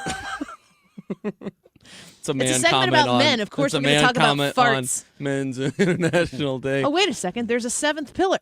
What does I don't know if it looks that much different. I think it's important Is for it like both men and women to take good physical care of their bodies, eating healthy, exercising. I think that there is more of a necessity behind men being stronger and being there. I think that protect and strength go together, and being able to make sure that you were in a place if you had to stand between your wife, your children, that you felt confident in being able to defend them well without having any sort of weaponry, any sort of gun or anything. Do you feel confident being able to do that? And I think that strength, physical strength, is an important part of that. The other side, like bending over and picking up your kids and holding your kids if you've got young kids, or that sort of thing. But I think also the other thing you got to remember too is like heart disease is the number one killer of men. Yeah. Stuff like that. Making sure that you're around for your family so that you can be the provider, the defender, that you can be the mentor that your sons need and your daughters need growing up. Stuff like that. I think that's the physical aspect of it. The fourth of the 6 pillars of International Men's Day, to highlight discrimination against men in areas of social services, social attitudes and expectations, and law. Are men discriminated in society today? I don't think by everybody. I'm trying to think of how they would be discriminated, like by law. That's part of it. The closest I could think of would be some sort of like whenever there's quotas, you can't have your whole job be 100% male. You need to have you got to have some girls in your office or some women in your office or something like that. So you're talking about DEI. Yeah, that sort of thing would be the only way that I would look at it and say, men are discriminated against. I can't think of that. Even that is kind of like, if I were to ask the question, are there areas where women are discriminated against in society? Like, I could go all day. You can't think of. Not I can't think. Can you think of any off the top of Where your head? men are discriminated? Yeah. I think that there are political factions that are threatened by men who love being men. Mm-hmm. But I don't know that it matters because I think they just lost bigly in November, if you know what I mean. Mm-hmm. Bigly. I think it depends on, I guess, how you would define discriminate. Are we talking about a societal discrimination? Are we talking about a, by law discrimination? You know, the interesting thing about masculinity and the things that make men men that I find really interesting culturally is how I feel like the college age dude culture is kind of back to what it was and is supposed to be, and it's trendy again. And if you are I was going to say denigrate it and call it a frat boy thing, because I think that fraternities actually do a lot of really cool things, and what people conjure in their brains when you say frat boy is not a full picture of what Greek life is about. And I'm not a member and wouldn't have done that when I was in. I just didn't want to commit to something like that. But like you watch College Game Day, and I think it's the best slice of life when you watch College Game Day and you see all these young people. They're addressing a whole array of issues on signs at a college football game. But that's just like, that is to me where you can see young men being young men fearlessly. You ever been to a college campus, like a big college campus, on a Saturday morning or Saturday Notre afternoon? Dame, multiple times. Oh, yeah. Those frat houses, the big old banners that they have. Literally paying $25 to park in someone's front yard. Mm-hmm. It's That's fantastic. actually probably a pretty good deal. Yeah. I've been to Illinois, too. Yeah. An Illinois game. No, I agree. It's a fun time because I think they're, to a certain extent, especially once you get into those upper class years of school where, big man on campus in high school is, oh, look at me in my 400-person school. I'm, I'm kind of the guy, or I'm one of the guys. But at a college, it feels like an entire different story, and there's a lot of people that feel that way. And obviously, the pride sense of it probably isn't great, but I think from a just being able to enjoy those years, like, it is kind of cool. Yeah. To see. You're not going to get to do it after you leave. No. Oh no. Do you think that there is a discrimination against men in expectations? What would you? I guess what expectations? Like, is there a certain expectation you're thinking of? Do you think that there are specifically? unfair expectations on men? I actually kind of think that maybe they're not high enough. So I would like men to be expected to be men more. And I say that as the mother of a 15-year-old son who I want to make sure that, we joke all the time, and I say this in front of him, and it's a joke, so he knows that I say this, but I'll say to my husband, like, we are raising somebody's husband. And my husband always goes, maybe. And I'm like, we are raising somebody's husband. Yeah, I think that's a pretty good point. I think that there does need to be higher expectations on men regarding fatherhood. I think that it is thrown around. Self-control. 100%. Same with women. Yep. But it's International Men's Day. We'll talk about that in March. Yeah, that sounds good. Ethan's crying in the corner with his tissues. That sounds great. And Ryan will be here on that day, I bet. And he'll be on vacation. It's the Manny Fry Show. Happy Women's Day. Yeah, I think that, men have a certain responsibility in being able, like we said, being the leader, the center of the home, as far as what do you want your house to look like. And far too often, there is no sort of father presence in homes these days. I think that, I know you guys were talking a lot about the pornography issue yesterday. Yes. I mean, I cannot imagine how much that plays into, first off, how men view women, and then the lack of responsibility they feel, when having sex, but then also, in the follow-up after that, in all of a sudden there's a kid. Yeah. It means something, but all of a sudden, like, now you got a kid, and or maybe you don't. Maybe $300 later and you don't. Sure, yeah. So, yeah, I would agree there needs to be a higher expectation. I want to lean into that with the pornography comment, because the fifth pillar is to improve of International Men's Day is to improve gender relations and promote gender equality. I think it's a huge, important topic to discuss, because, like, the way, forget about what society says that, like, men and women, like, whether they're equal, we are equal in value. We are not the same. And that's an important distinction that needs to be made. But you just said something that I think is important that I don't think we've really discussed at all in the conversation we've had multiple times this week when it comes to pornography and the plague that it is, mostly on men. Women are not completely unscathed by pornography, like, as participants in watching it and viewing it. But the way that pornography is shaping the way men see women. Can you elaborate on that point that you just made? Yeah, for physicality and physicality only. I mean, there is a lack of connection. There's a disconnect between the person, the female, having a soul, and and in my eyes, being a child of God. And when there is that disconnect, you forget about all the things excluding the physical and what you see with the eye.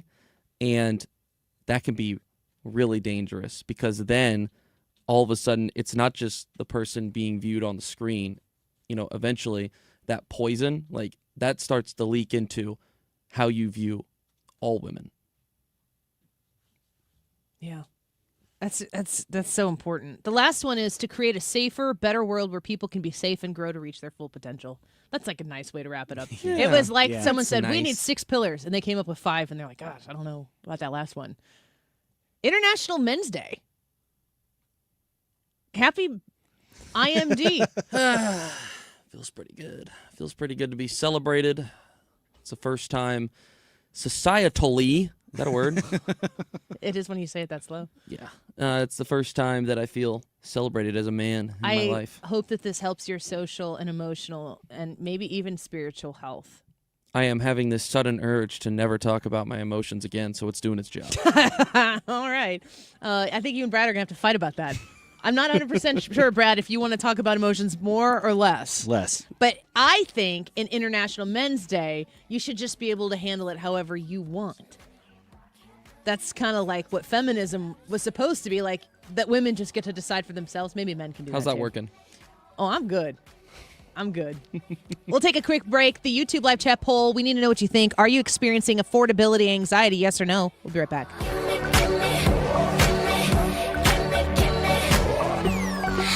Stewart's American Mortgage talked to Stewie yesterday in studio, and he was talking to us about all sorts of things. Maybe that 50-year mortgage that might be on the horizon. That's not for today.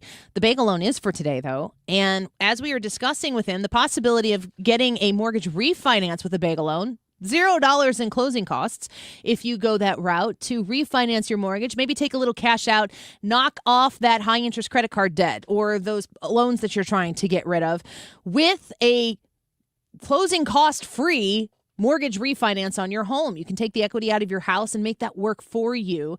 And all it takes is a phone call or a text message to Stewie to get that conversation started. And he even said when you refinance, you can potentially skip 2 mortgage payments in the process of getting this all going. 314-324-4440. That's the number to call. That's the number to text. It goes directly to Stewie's cell phone. 314-324-4440. You can Google the bagel loan to find out more information about a bagel loan for you. NMLS number 226715. Great news. Corel Roofing is going to partner with Sergeant Sparkles to install Christmas lighting on your home this year. Mark Cox here. Who better to get up on your roof to install lights than a roofing company? But wait, there's more. While they're up there, if they see some minor damage or an issue that needs attention, they're going to do that minor repair at no charge to get you through the winter. That provides pretty amazing value to get a small problem fixed at no charge while you get ready for the Christmas season. Now's also a good time for that full roof inspection. If you didn't get around to getting your roof inspected after the storms earlier this year, this is the time to schedule that. Even if the weather's too cold to have the roof replaced, you will be first on the list when warmer weather comes around in early spring. Call Curtis at Corel Roofing. Schedule your Christmas light installation and your roof inspection right now. That's 314-222-9529 or CorelRoofingCo.com. Hey, it's Mark Reardon for the Doctors at Ophthalmology Associates. We call them the Doctors because they've treated more than 250 doctors, more than any other practice in St. Louis. So if you're looking for the best doctors for your best vision, it's Ophthalmology Associates. Doctors Greg Birdie, Ranjan Malhotra, Robert Brusati, and Andy Royer. Doctors Birdie and Malhotra are cornea surgeons and experts in the diagnosis and treatment of diseases of the eye. I had an eye disease when I was younger. It left me with a silicone buckle around my right eye, so I put my trust in Ophthalmology Associates to take care of my annual checkups. Maybe you're experiencing dry eye, allergy eyes. They can help. They can help with cataracts, macular degeneration, glaucoma, and LASIK surgeries. And if you're looking for the best eye care, it's Ophthalmology Associates. Make an appointment today by calling 314-966-5000 or online at yourEyeDoc.com. They have a great office location just west of 270 on Manchester Road. Again, the phone number, 314-966-5000. The website, yourEyeDoc.com. Ophthalmology Associates. When it comes to affordable term life insurance, everyone's whistling the Big Lou tune. If you're over 50, maybe a bit porky, or have type 2 diabetes, $1 million of term insurance may only cost about $200 a month. Even if you're not in perfect health, call Big Lou, because he specializes in finding big chunks of affordable term life insurance for just about everyone. Don't let diabetes or other health glitches keep you from owning $500,000 to $1 million or more of term life insurance. For affordable term life insurance, call Big Lou. Don't hesitate. Call 800-700-6898, 800-700-6898, or visit biglou.com. Call Big Lou, don't hesitate. 800-700-6898. Call Big Lou, don't hesitate. 800-700-6898. Visit biglou.com. Well, it's that time. It's time for you to win your chance to win Guns N' Hoses tickets provided by Backstoppers. Call now at 314-241-9797 and be caller number 8, and you'll win 2 tickets to see Backstoppers, Guns N' Hoses this coming Wednesday, 1 week from today. That's caller number 8. That number again is 314-241-9797. Good luck. The time is 2:45. This time check is brought to you by Jerry Kelly Heating, Air Conditioning, Electrical, and Plumbing. It's time for a $98 furnace tune-up. You're listening to Leaf Filter Radio, and the guru of gutter protection himself, Chris Cunahan, is here to take your most pressing leaf-related questions and bring you a special Black Friday offer. Hey, everybody, Chris here. I understand we have Ron on the line. Ron, where are you calling from? Uh-oh. Ron, are you calling from a ladder? Well, I was. I wanted to ask Chris what I need to do to get my gutters ready to have leaf filter installed. Oh, Ron, you don't have to do anything. A Leaf Filter Trusted Pro will come out and clean out your gutters, realign and seal your gutters, and install Leaf Filter, America's #1 gutter protection system. So I didn't need to get on this ladder? Ron, Leaf Filter Trusted Pros are in your neighborhood and ready to help. Just visit leaffilter.com/radio to schedule your free gutter inspection and get up to 30% off. Thank goodness. What was that site? That's leaffilter.com/radio. And now, as a special Black Friday offer, you can get a free gutter inspection, plus up to 35% off. This is our best offer of the season. Unlock it now at leaffilter.com/radio. See representative for warranty details. You've been listening to the very popular Wellness One for many years, Saturdays and Sundays on 97.1 FM Talk. We're happy to share that we've expanded the show to 4 times a week. Yes, 4 times every weekend. Saturday at 10 a.m., Saturday at 8 p.m., Sunday at 9 a.m., and Sunday at 2 p.m. It's the same great show designed to cut through the nonsense and provide you a common sense, science-based strategy for a healthy life. So join TJ and Aaron for Wellness One. Now 4 times a week on 97.1 FM Talk. You've got your whole life ahead of you, so choose a Medicare plan you can count on. And that's what you get with a Medicare Advantage plan from United Healthcare. With more than 45 years' experience serving its members, United Healthcare has plans with low monthly premiums that fit your life today and as your needs change tomorrow. The Medicare annual enrollment period ends December 7th, so go to uhc.com/Medicare today. United Healthcare Medicare plans. It's Medicare coverage Missouri can count on. Well, I went to Lutheran schools and had a wonderful experience, both in a Lutheran elementary school and a Lutheran high school. And I send my kids to Lutheran schools as well. I've got a lot of experience with a lot of Lutheran schools around the area in Missouri and Illinois. And I want you, if you are thinking about potentially sending your kid or your grandkid to a Lutheran school, if you have any questions, message me on the Annie Fry Show Facebook page and ask away. I'd love to help you navigate the various Lutheran schools that are around the bi-state area. I've come into contact with so many. I know so many teachers at so many of these schools, of course, through sports. I know a ton of people as well. It's so enriching to see how far and wide the Lutheran education circuit goes, and to know that there's a Lutheran school out there for you, for your family, one that is rooted in Christian education, that is going to be principled, that is going to really give your kid the environment they need to thrive in a quality educational environment. If you want to know more about a Lutheran school near you, if you want to look into the possibility of tuition assistance as well, visit their website, the Lutheran Elementary School Association, Lisa with an E. It's lisastl.org. This is the Annie Fry Show on 97.1 FM Talk, St. Louis Conservative.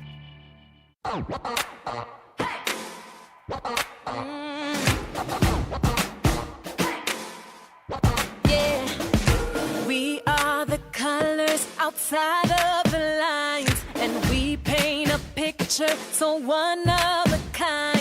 Attention, we call attention. Our mission, redirect attention. Welcome back to the Annie Fry Show. We're going to get to the YouTube live chat poll here in just a second. Are you experiencing affordability anxiety? Yes or no?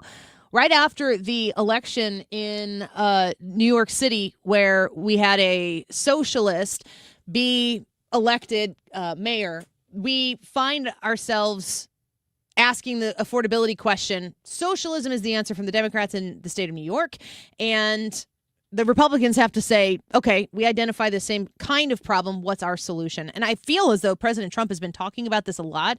But as I was saying a little bit earlier in the show, that runway for his economic policies to take off, they are moving at a fast clip down that runway. But I think that the full breadth of Main Street absorption of these policies is probably within the next 6 months of us. We got the poll on the Annie Fry YouTube channel. You can go vote there. Ethan will give us those results here in a second. But I wanted to read a couple comments just in our International Men's Day discussion that we were having. Harsh Truth's comments, and this is Harsh Truth. There was a study or a poll where the conclusion was women tend to want to hear, I love you. Men want to hear, good job, or thank you for doing that. Ethan, do you agree with that? Do you need to hear good job? Do you need to hear thank you for doing that? Is that motivating for you? I wouldn't say that. I would say it's nice, but I don't feel like it's necessarily needed. Do you feel the vacancy of not hearing affirmation on how you do your job? Like, no, I do not feel a vacancy there. I feel like if you're doing a good job, do you know it? Yes. And it's always, especially at this age where you are still lower on the totem pole and you're trying to work your way up. Nope, I am not talking to you. Oh, man. I wish I were 25. No, I don't. I'm sorry. Hard pass. 41. Just want to stay here. Yeah, being someone that is, trying to work my way up, get viewed well in the field that I'm trying to get into. I would say that definitely helps, hearing that, because it affirms that you're on the right track. Yeah, you're on the right, exactly. But I don't simultaneously, I am not reliant upon needing to hear that, if that makes sense. Brad, what do you think about Harsh Truth's statement? As far as good job or thank you for doing that, being better than I love you, I don't know. I guess it just depends on who's saying it. What if it's Ryan? I would rather hear Ryan say good job. I don't want him to tell me he loves me. Yeah, he's totally asking for something after saying I love you. Even That's just totally a precursor to a favor. But like Ethan kind of said there, it is good job is kind of a measuring stick. It helps me understand, okay, this is right, the direction that I'm trying to do or what I'm trying to make here, especially if it's something I'm not like super familiar with or something like that. If it's like working on a car and I put the part on and the car starts, you don't have to tell me good job. The car started. I know it was a good job. I didn't do a bad job. Otherwise, the car wouldn't have started. But I told you good job when you helped me fix my car. I know. He followed up with, most of the mental problems men have would be fixed if women complimented us more, to be honest. Most of the mental problems men would have would be fixed if... What? Really? You think so? Nah. I don't know. I think that at least my battles are way deeper than that. Yeah. Personally. So I don't know. My issues I feel like are always me related. They're never based around how other people view me. I'm not saying that, encouragement isn't a good thing, but maybe, for those that battle with insecurity, maybe a little more that's understandable. Doug but says, that's not me. Doug comments, Annie, how often do you compliment Jared? I actually called him this morning. We are going on vacation tomorrow for a little holiday vacation with our family. And he's been working to get the laundry done, to get the house ready and everything. And I came downstairs this morning and it just was obvious. Because he's been working around me while I've been running around doing things. I've been taking kids places and doing the transporting, and he's been at home just busting through things. And I just came down, and I just had the actual thought in my head, like, oh, this is great. So I called him this morning just to tell him, I just want you to know that I noticed how much, like, I felt it this morning when I got up, how much work you've been doing. And he was like, oh, thanks for telling me that. And then was like, okay, bye. Yeah. That was it. But it's that was a very intentional thing I did this morning for him, which might have been usually there's a whole bunch of like navigating that we do multiple times a day about, okay, you're going to do this. I'm going to go get this. We need to get there, whatever.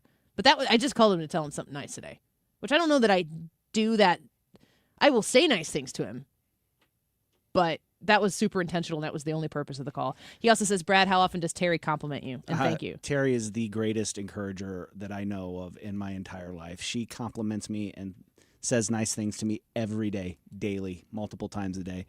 I think that if something were to happen and she wouldn't be in my life, I would absolutely notice that void. But yeah, every day, daily. I did just find Ryan Wiggins.